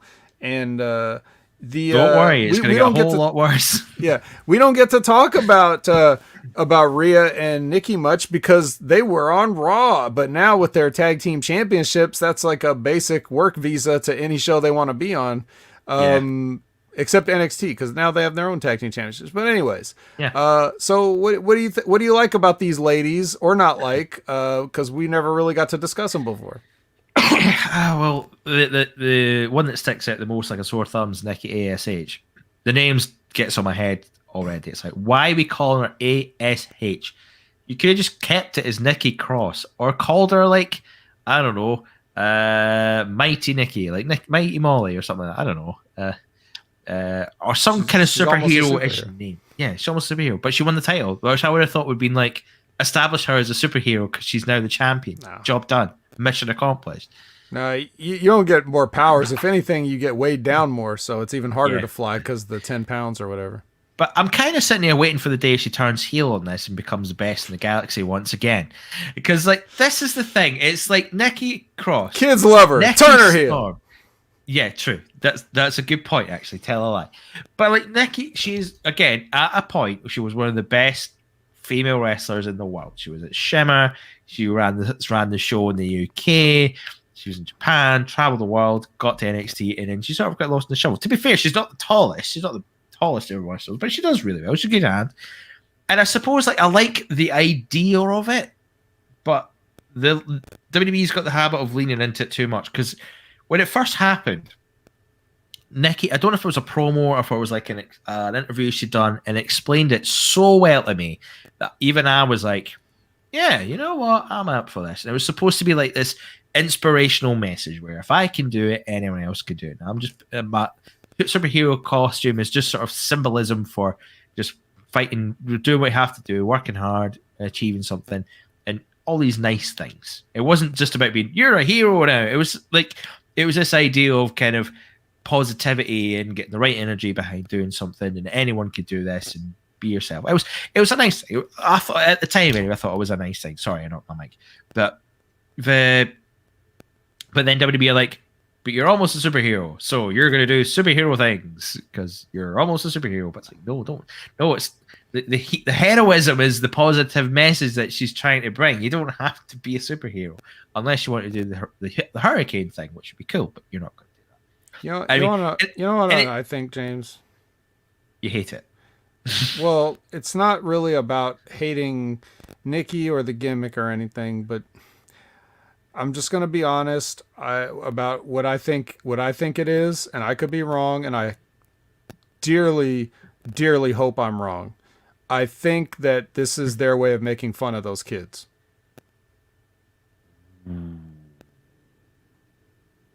That's the kind of people that work there. You know what? I wouldn't be surprised. I hope you're wrong. And I know you hope you're wrong. And it's totally innocent, right? Because it seems like, oh no, like we want to inspire the children. They put on the superhero costumes and we want to give them something back, but it's just like it's like a rib on Nikki, and it's just kind of like somebody's sick idea of a joke. Well, remember at the beginning of this, we've done all this, and then she'd come out, and then anytime she referenced it, the grown-up fans would boo the fuck out of it. Absolutely rinse her.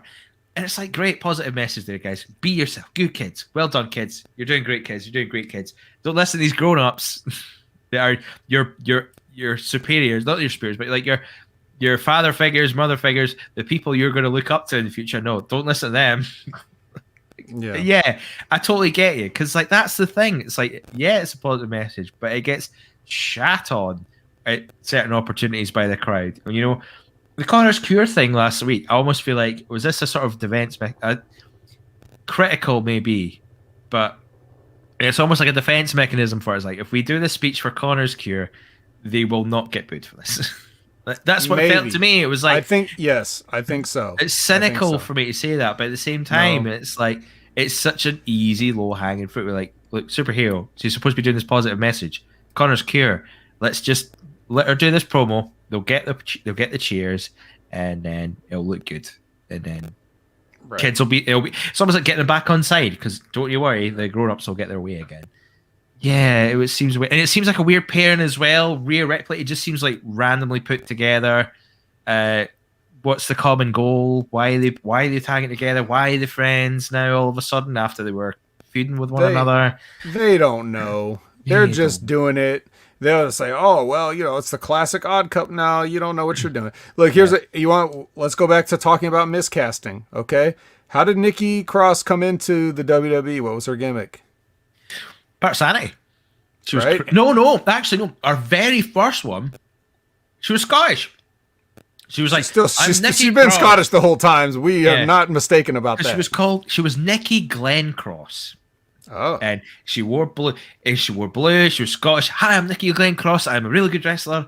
And blah, blah, blah. And she just had matches. She just had really good matches. And then the sanity thing happened after like 2 months of her being in NXT, where it was like, right, something's happening. Yeah, I'm not counting that other thing because a lot of things at NXT happen like that. Becky Lynch did a river dance when she came out, so they didn't really. Wasn't racist at all, that one, but you can't be racist against white people, James. It's okay. Yeah, she did the crazy gimmick, right? And she did fine with that, I guess. Yeah. You know, but she did that gimmick, but they didn't really use sanity. They just kind of used her.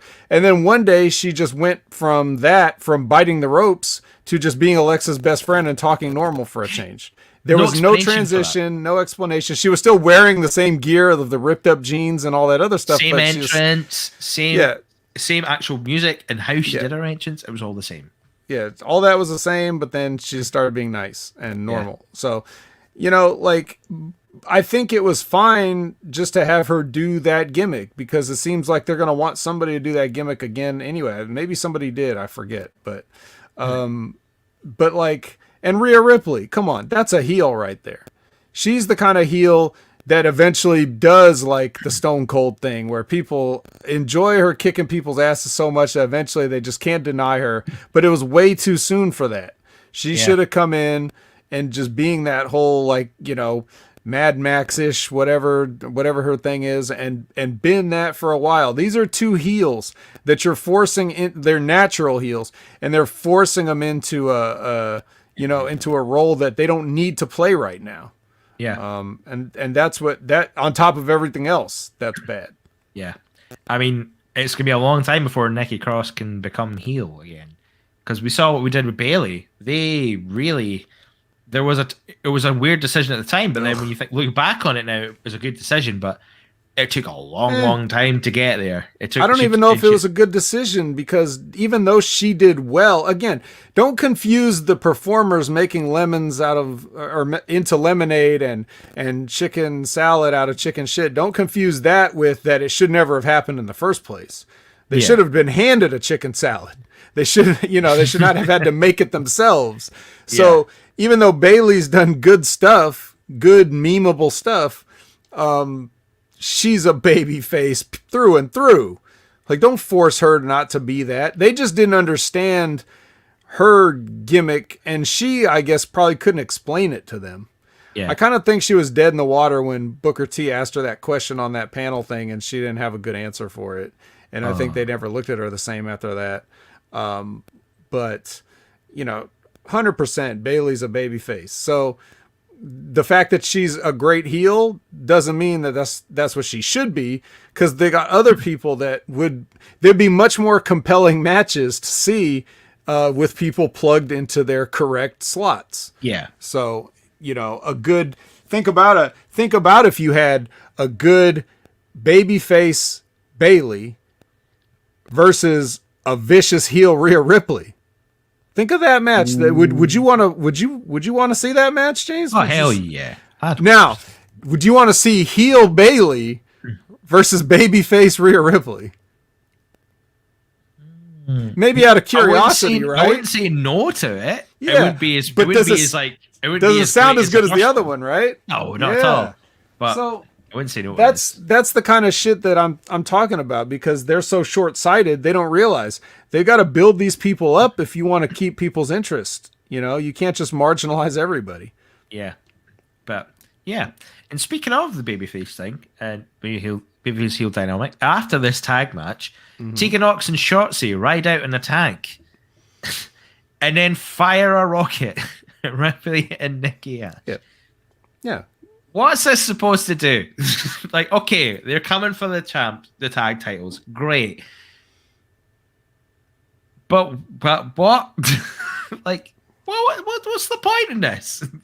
Well, you see, James, if they were hit by the projectile, it would have been very deadly and dangerous. I know. Luckily, they got out of the way. So, because Nikki Ash has a superhero and has super speed. That's me just explaining. Well, almost for no reason. Almost. She has regular speed, but it's getting there.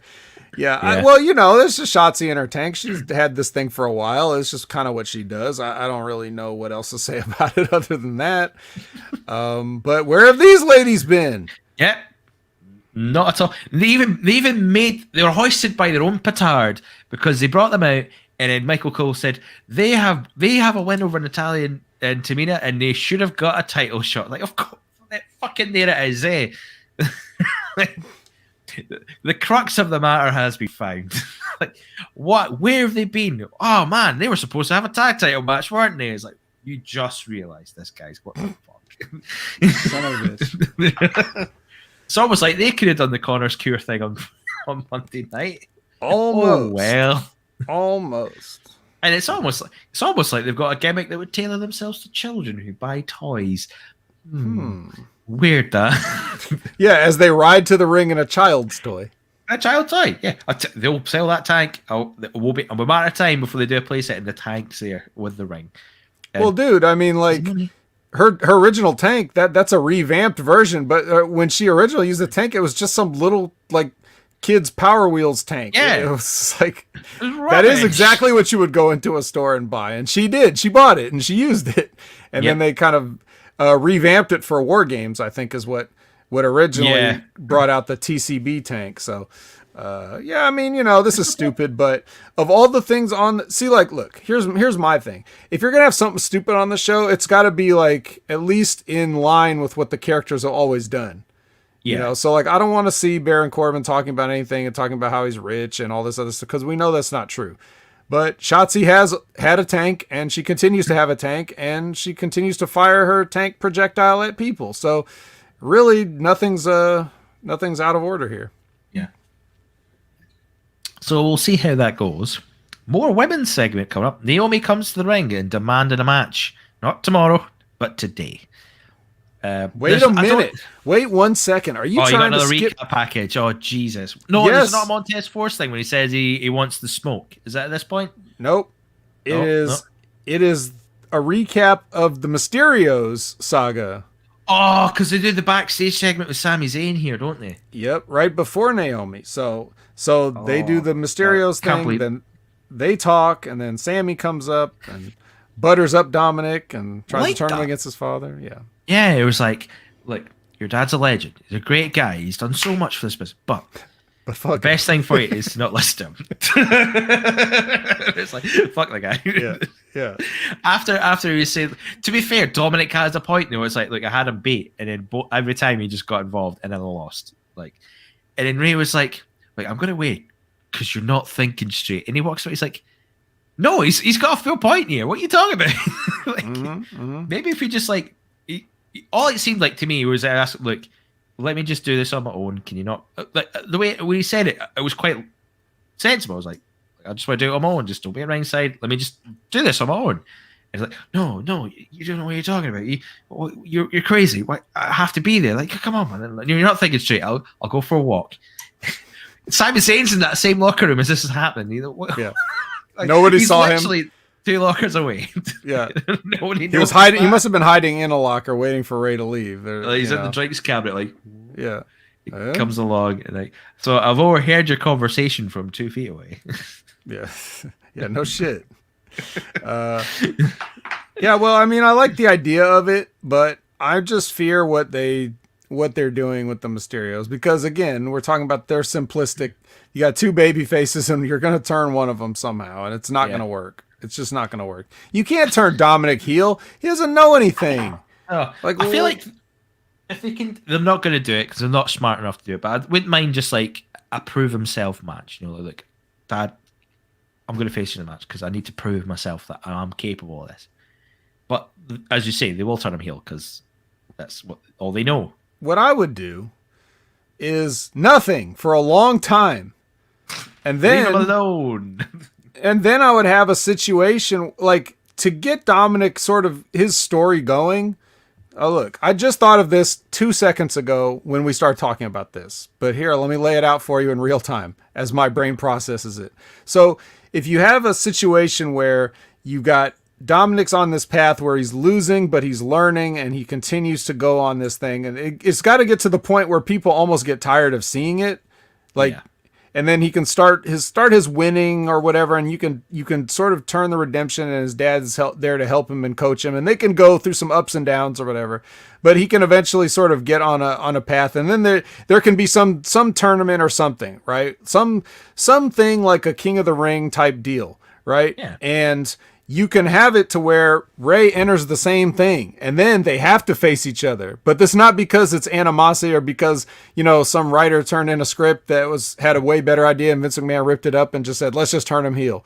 It would be a natural way, like, oh, I didn't think this was going to happen, but now it is. And one of them has to defeat the other one and move on. And then you can kind of go from there, what you want to do with it. Yeah. But that should be the first kind of instance. It's going to be so corny if he's just like, not to shit on your idea, but just saying, like, if either one of them's just like, if Ray says, I have to teach you a lesson, or if Dominic says, I have to beat you, Dad, and prove myself, like, yeah, that's exactly what the WWE would do. Why not do something that would happen in sports, maybe?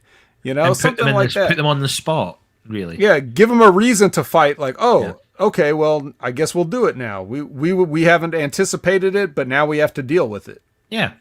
Funny that it's not as if there's like a King of the Ring coming up anytime soon or something. Potentially.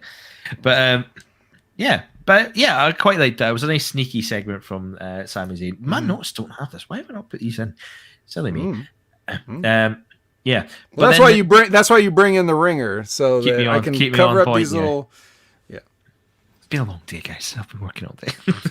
So have I. Hey. So have I. I watched some of this on my lunch. Damn it. And Sonic. True. Sonic, your pose is better than Nikki's, by the way. I don't want you to think I didn't see that, but good man. But yeah, we had the Naomi segment, demanding the match. Sonya Deville comes out and says, nope. And she challenges Sonya Deville. And I love how Sonya Deville says, like, no, I'm not a wrestler anymore, but I would totally destroy you. But I'm not a wrestler anymore. I don't do these matches. Security. I just thought I would destroy you, but I'm not a wrestler. Well, my favorite thing about all this is how everybody comes out and make their own matches, but Naomi can't. Yeah. Such bullshit. Yeah. I don't know what the play is either, because it's just like she comes up to Sonya Deville. Can I have a match? Kind of walking away, and then something happens. Oh, a match is booked. Oh no, it's been cancelled. Yeah. Weird singling out of Naomi, and there's no real reason for it. Do you think if they cut out the 6 previous recaps, we could have had enough time for a Naomi match? Yeah. Could have put her in there with, I don't know, Tony Storm. Like, guys, we really hope you were watching the past few weeks, because we don't have time to tell you about any of that. Naomi's got a match tonight. Don't mean shit now. But that's basically what it was. Naomi came out. She got told no. This is clearly setting up for Naomi versus Sonya Deville down the line. When, where, and how, I don't know. I don't know if I even want the match, to be honest with you. Sure, I don't even know if I want it. I probably do, but the whole thing is like her getting her own back or something like that, or Sonya Deville learning a lesson. But Sonya would win it because it's WWE. Don't let the babyface get the win over the boss first time round. No, you gotta make you work for that. You gotta have to work hard for your boss to win that. Well, Sonya Deville, the legit MMA fighter, never beat anybody anyway, so I don't see why she would beat Naomi either. I love how like Sonya Deville is supposedly played out as a more legit person as Shayna Baszler. Insanity. Yeah, really. Insanity. That's hilarious. It's just like, how is that happening? But it's a match that's inbound sooner or later. I don't really have much to say on it. Like, this whole feud just doesn't do anything for me.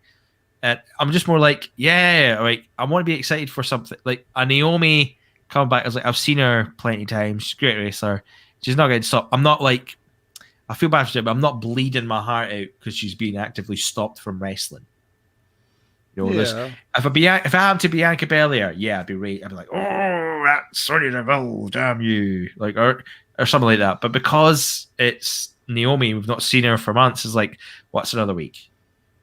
That's where my head's at. It's like, what's another week? She'll be back. I've not seen her long enough, but what's another week? Yeah, well, it's just unfortunate because she's got a lot of residual heat because of who she's married to. So, I suppose that too. Well, that was someone suggested that could be a potential move, is connecting herself with the Bloodline if it gets to that point. But I don't really see that being much of the case for that. If anything, I'd be more likely to see Tamina go to the Bloodline than I would Naomi. Is it? I mean, or what is Nia the Jax. connection? What is the connection between Fijians and Samoans? Is it really that? Well, Is that not racist to just say she should just join the Bloodline because they're from islands? Well, I thought are they not all part of the same family tree? They're not all in the same family. I'm not sure. Because they're not all cousins. Is it not like Tamina's cousins with? Because it's all The Rock, isn't it? The Rock's like the foundation of it, so he's not like the cousins with.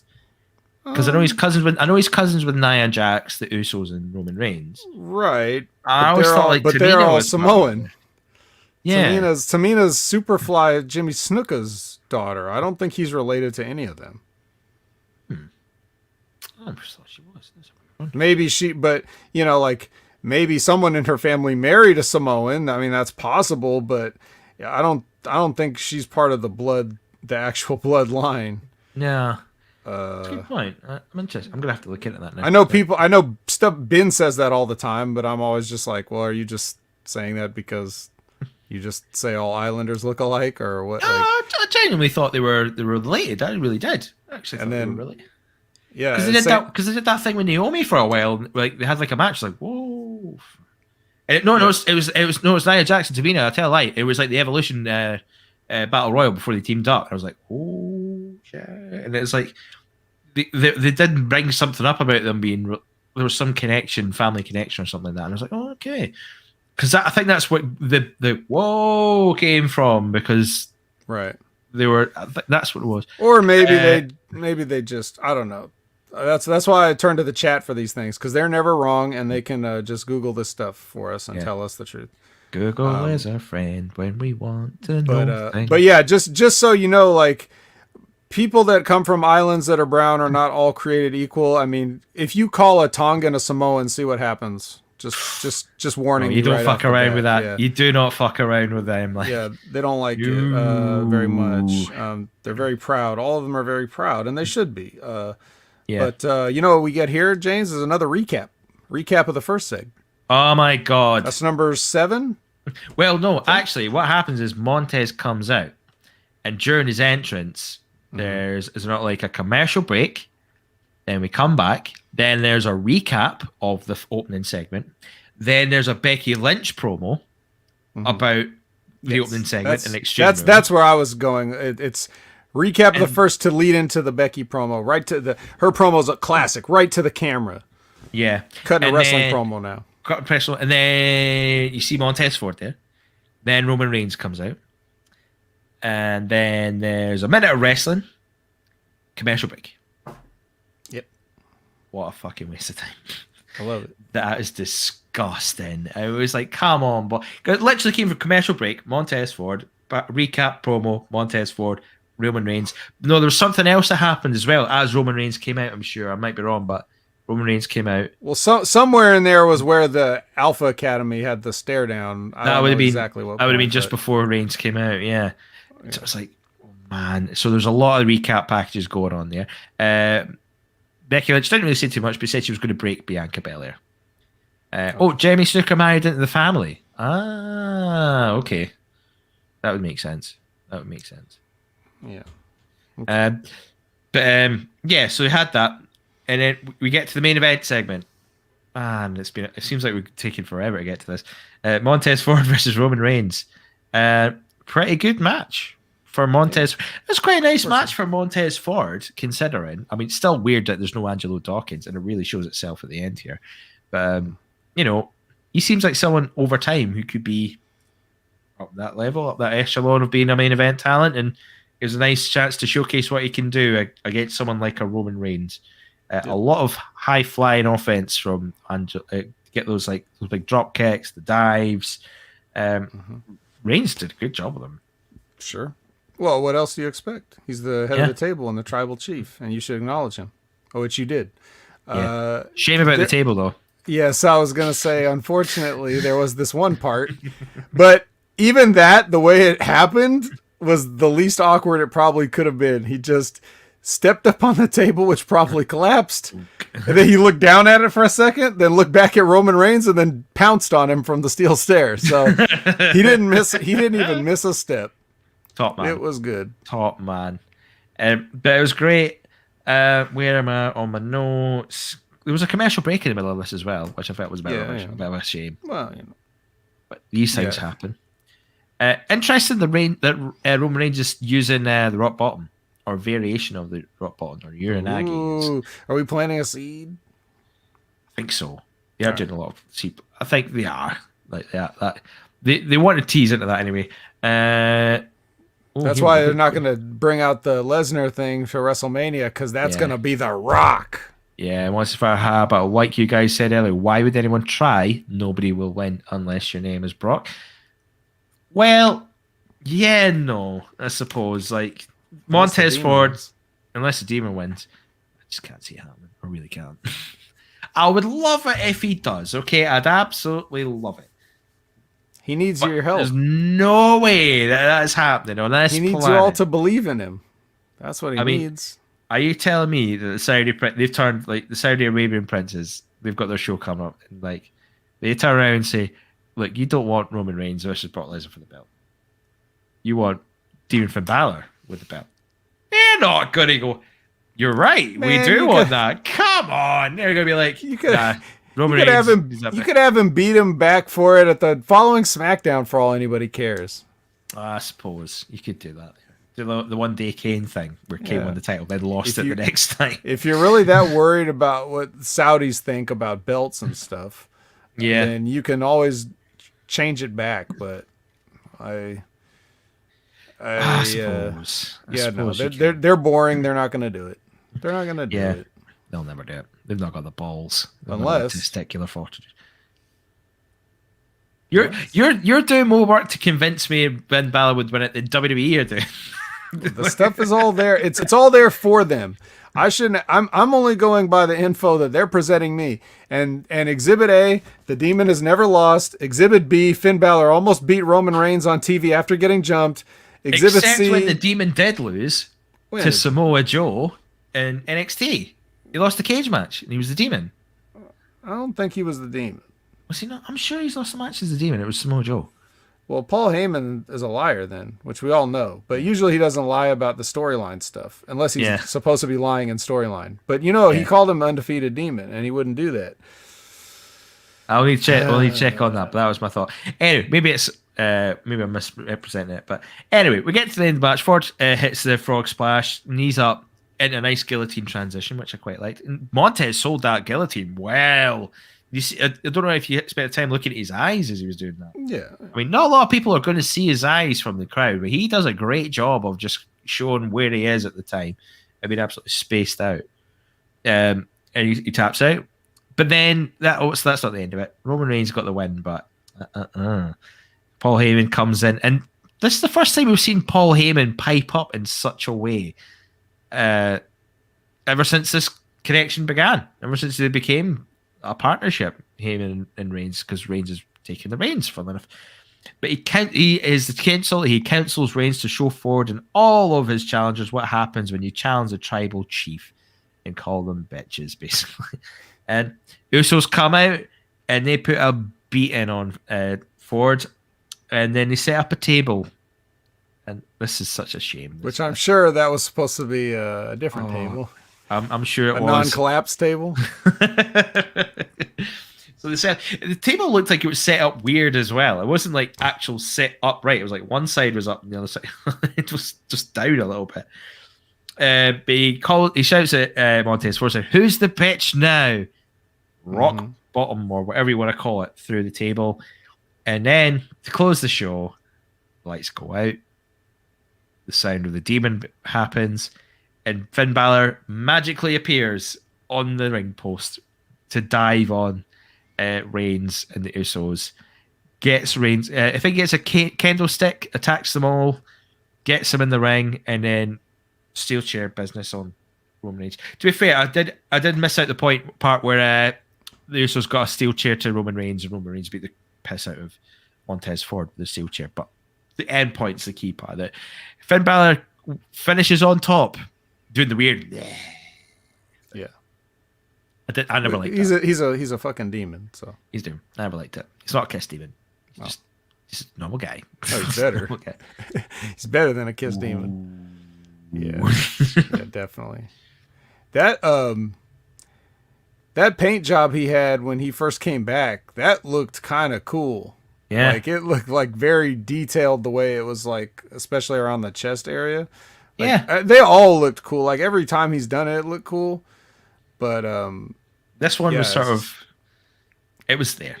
This one was the whole, well, it's going to be dark anyway, and I'm going to have to do this again in 48 hours, so I don't want to sit there. Yeah. Let's just give them the simple one now and give them the really good one on Sunday. Yeah. Which when is he wins. fine. When he'll win. When he'll win and reclaim his Universal Championship that he never lost. He's also got rid of the shorts thing. He had like shorts on as a demon last time he done it, and now he's back to normal gear. Yeah, that's probably for the best. I quite liked how he changed it up last time, and why are we back to normal? Why? I don't know. The one thing I don't like about the demon is, you know, when he had that little headdress thing in NXT, okay, that fits the NXT. If you come to the WWE and you're on big stages with that shit, that needs to be some fucking special effects, Hollywood shit. That should look like the damn Predator's dreadlocks coming out of there, like the exact same ones they would use in the movie. And make them like extensions so they actually look like they're in his head. Yeah, this little, you know, Party City getup that he's got, like it just doesn't look good on with the production quality. Like it looks like it should be much better. Cheap. Yeah, exactly. So I wish he would do something with that. But we'll see. We'll see. But yeah, so here we are at the end of a SmackDown, leading into Extreme Rules tomorrow night, the big event. Are you at all like excited for this event? Like, no. These shows just seem to pass me by right now.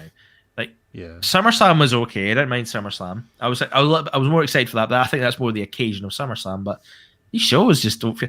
I don't even think we've got a WWE title match. Big E and Bobby Lashley haven't got anything going on in this one. Weirdly, what is the card? Let me have a wee look here. See if we can find the card here quickly. I don't know. I don't feel very excited for any sort of WWE shows. It's more like I can be pleasantly surprised because they're usually such a slog to sit through. Oh yeah. And I mean, a lot of the times the matches are decent, but you just kind of know that a lot of these people are going nowhere, so you can really only enjoy the match that they have. Yeah. So we've only got 6 matches on the card. I'll go from bottom to top, or they've got it in a weird order in Wikipedia here. Liv Morgan versus Carmella. Damian Priest versus Jeff Hardy versus Sheamus for the United States Championship. To be fair, apart from one match, these are all championship matches, so there's that. Night of Champions? Extreme Night of Champions? Totally. Charlotte Flair versus Alexa Bliss. Usos versus the Street Profits. Becky Lynch versus Bianca Belair. Roman Reigns versus the Demon Finn Balor. So there's only 6 matches on this card. They'll somehow drag this out to 3.5 hours. Man. I have no doubt in that. There's no Extreme Rules matches apart from Roman Reigns and Finn Balor. Like, what's the point of having a pay-per-view called Extreme Rules when there's only one match that has any variant of Extreme Rules? Like, I thought the whole point of this was every match was supposed to be originally this whole point was every match was supposed to be hardcore or an Extreme Rules or match. Have a stipulation of some or have a stipulation on it. Yeah, some kind of stipulation. So what's even the point? You may as well just call this Unforgiven and just be done with it. Well, I had this conversation with Jargo when he was talking about, we were talking about the New Japan stuff, and I just kind of was like, well, because he was talking about Wrestle Kingdom being 2 nights, and then this year it's going to be 3 nights or things like that. And it's like, well, at the end of the day, like, you can call the event whatever you want to call it, but you're just having a series of matches. It doesn't really matter what you call it. So you call it Extreme Rules, it should have Extreme Rules matches, but you could just as easily call it Unforgiven or anything. It doesn't matter anymore. It's just, this is the time of the month where we have to have our non-commercial show, and that's it. It's just throw a name on it. Yeah, it doesn't. Yeah, no one ever, and no one really talks about those classic, it's like, oh man, my top 10 No Mercy moments. Like no one really thinks about those pay-per-views or anything like that. They don't think of it in those terms. They went to this monthly pay-per-view structure back when WCW went to the monthly pay-per-view structure in like 95-ish. Yeah. And they never went back even after they bought WCW. I don't know how profitable it can be at this point. But yeah, Spaceman suggestion. Hog Wild. Woo! Yep. Let's get those bikes back out. Let's get the Harleys in. Well, yeah. Hey, what's your favorite classic Great Balls of Fire match? Like of all the Great Balls of Fire pay-per-views they've had, I'm sure the history. It's hard to choose one. Man, that Samoa Joe Brock Lesnar match. Yeah, that's got to be it. That's the only one. That's the only one. So, yeah, man. But yeah, it does seem odd that they would choose to just go ahead with the Extreme Rules branding, even though they're not going to do anything with it. Yeah. Even though they easily could have. They could have put a stip on all these matches. So. Yeah. It's weird laziness where it's like it's harder work just to not make these Extreme Rules matches or a ladder. Like Usos versus Street Profits. You telling me you can't make that a ladder match? That's what they're telling you. They could do a ladder match easy all day long. Come on. Can't do it. Can't do it. They don't feel like it. Yeah. Or shout out for Alexa Bliss, a House of Fun match or something like that. And do it like something crazy. Have a fun match there. You know what? Like, I suppose Damian Priest, Jeff Hardy, and Sheamus is no disqualification. Triple threat. Yeah, by nature of the match of a triple threat match. Yeah, it's extreme. Ooh. Let's see what's the chat going on. We're gonna move on to closing off any there. So if you've got any like closing comments on the chat, let us know. Get your thoughts in for Extreme Rules and things like that. Is there anything else you want to go over this week before we let you go? It's been nice having you back on. Thanks. We get you on quite a lot. Even though I had to walk off for a second when you said you liked Happy Corbin, but I know. I hope that doesn't change your opinion of me too much. I think you learned a valuable lesson here today. I'll be like, sorry, John, he's not doing the show anymore. Yes. I said I'll praise Happy Corbin. I fucked it for us all. Yeah, you could praise Happy Corbin on your solo episode that you're going to do next time. It's all alone. John's going to message me going, mate, I heard what you said. I can't do this anymore. Yeah, okay. Can't do it. I think we pretty much covered it. We were underwhelmed by this episode. Yep.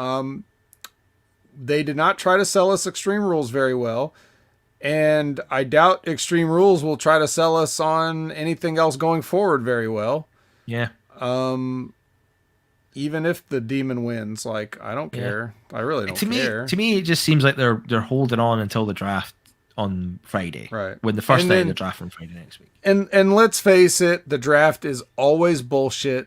Yep. It never means anything. If they had balls, they would do like a shoot lottery. I would love that. Or just put them in that put it in that put all the names in that tumbler and draw each person out as a shoot.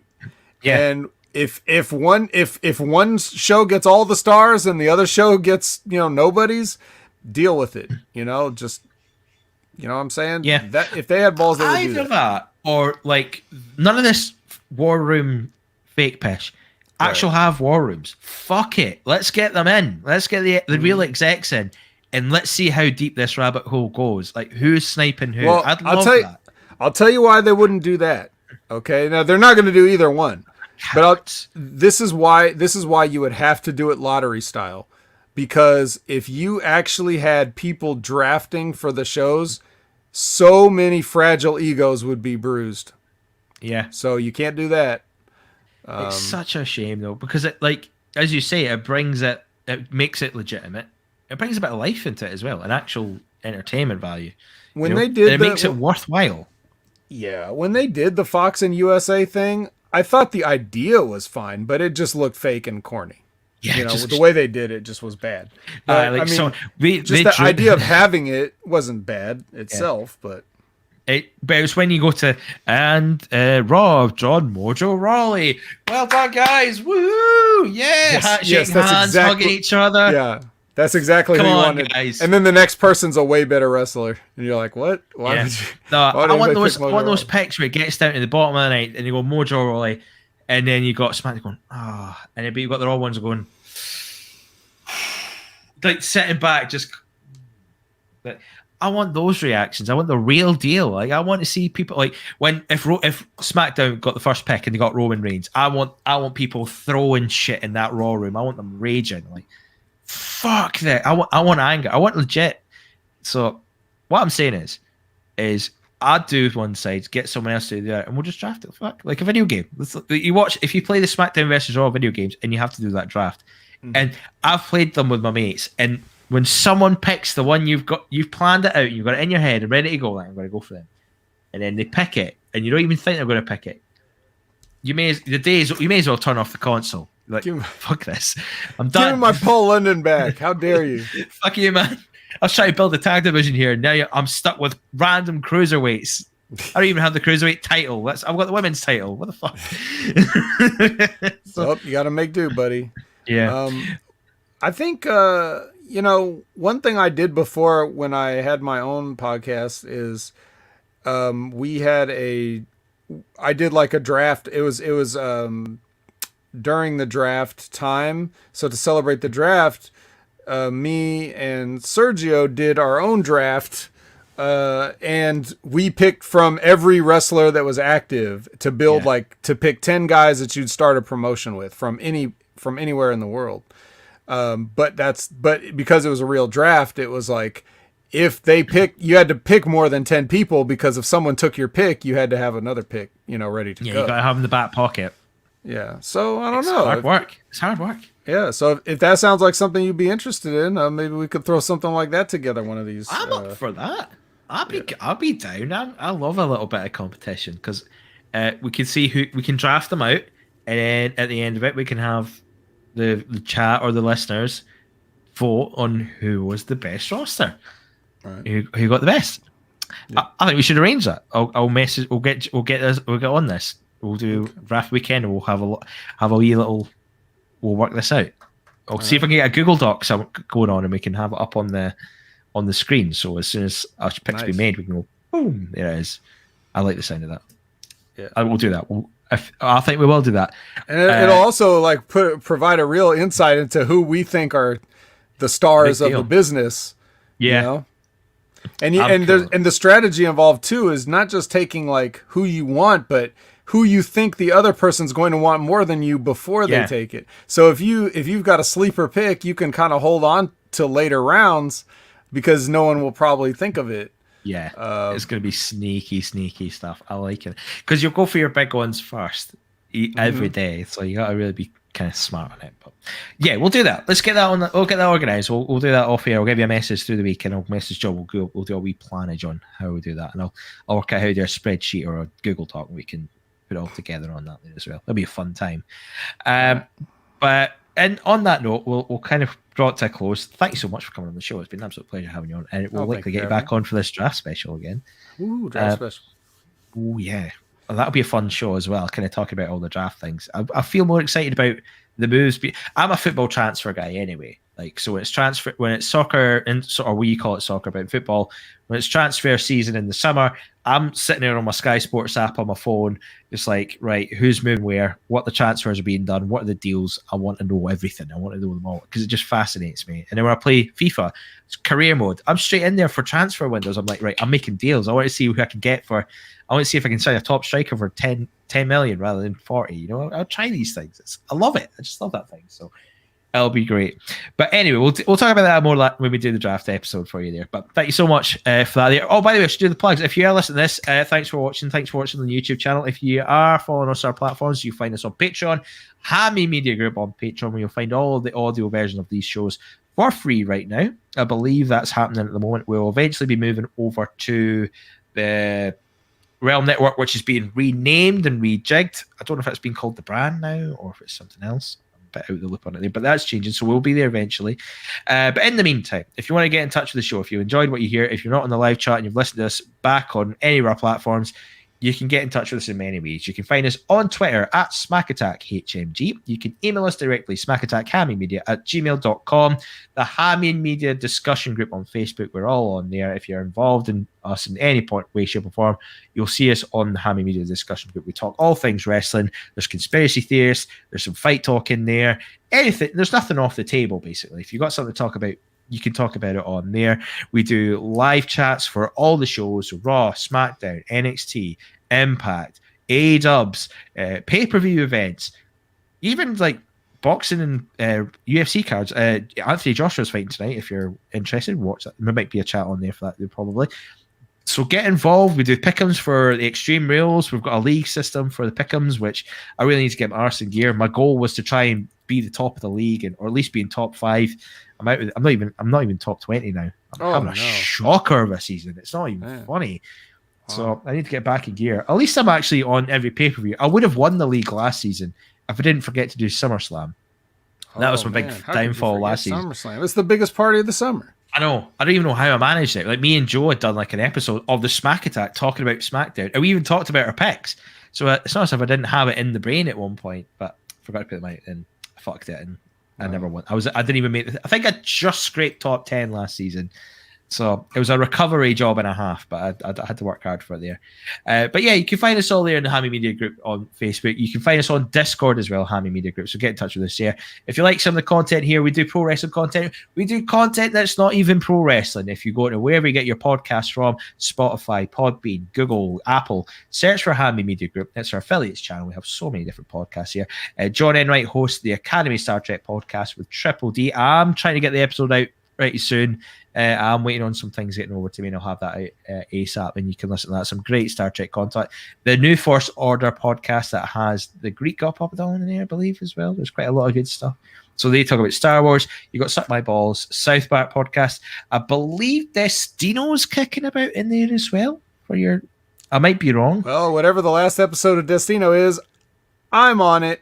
You're on it. Be sure to check out the Destino, a New Japan Pro Wrestling podcast. It's got to be the best New Japan podcast out there, especially if I'm on it. But even when I'm not on it, it's still way better than even the New Japan official podcast is the shits. Companies who do their own podcasts always are. You're never going to get good podcasts with their own company. But yeah, so we definitely do the best one of those. But yes, I've been on the latest episode, and I will be on a future episode when the G1's wrapped up. I'm gonna get back on with Jargo. We're gonna talk about everything that happened. So nice. Look forward to that as well. So you can find that all there on the affiliates channel, and I think that's about it. Nice comment from kind of the Spaceman. I'm gonna close on there. The Vet and James's best asses in the biz review show, and the best. We didn't even review an ass on this show, did we? Should we do it now? Who should we review? Zelina Vega? Yeah, I saw there was like a video of that, and I was like, I'm gonna give Zelina, for her height and weight, I'm gonna give her an 8. Yeah, I'd say it's fair score. Fair score. I'd appreciate that. I wish I had the photo of the one I saw earlier on and we played it on here, but like, that's why I scored our high this week. I see. Okay. Yeah. So we'll leave the rest of the ratings for another time. Maybe we'll do it. Maybe we'll do a draft on that, like a supplemental draft. Ass draft. Yeah, an ass draft. Maybe not word it like that, but yeah. That's probably it's with that wording it's a little more problematic and not quite as sexy, but we'll definitely do that. Maybe do like a bonus or something like that. Yeah. But yeah. Or maybe do the Christmas special. We could do it. Big old Christmas edition of that when that happens. Yeah, putting in the seats now. You definitely want to put a nice bow on some of these. Oh boy. Do it ever. I've got ideas for the Christmas special. If they come off, boys and girls, we're gonna have a belter of an episode, I tell you. He said come off. Yep. Yes, she does. Just go more. Tony Storm does go more. Pretty much. So don't write that angry email yet. Okay, so no, she's participating. What are you talking about? She's voting right now. She's drafting her number one pick. Tony Storm's off the board now. We got to figure out who else got a nice ass. So don't push her to not write an email. I'm making her an email for this blind date episode with John. I'm determined. I'll make it happen. Is it really blind though? I mean, Yeah. Anyway. Well, let's try and figure out a way you could do it where we could get 3 women and then John's on here asking the questions, and then somehow you could hear them, but you couldn't. Deal? Yeah, that's pretty much what it is. So so you could hear them, but you couldn't see them. But then I realized on the StreamYard thing, you can see whoever's on the thing. So no point. Yeah. No. So I'll have to figure something out to make that work. But we'll do that. Anyway, I'll drabble on as I do, but thank you so much. Thank you so much, Vet. It's been an absolute pleasure having you back on. I can't wait to have you back on again at some point very soon to do the draft. Thank you so much, the chat. You bring life to this all the time, and thank you for all you do for us, all the energy you have there. Thank you. Thank you, the listener. Thank you for taking your time out to listen to this episode of the Smackdown. Hope you enjoyed the show. Hope you enjoy Extreme Rules on Sunday. We'll be back next weekend with the first edition of the draft, the first half of the draft for Smackdown, on another edition of the Smack Attack. Cheery!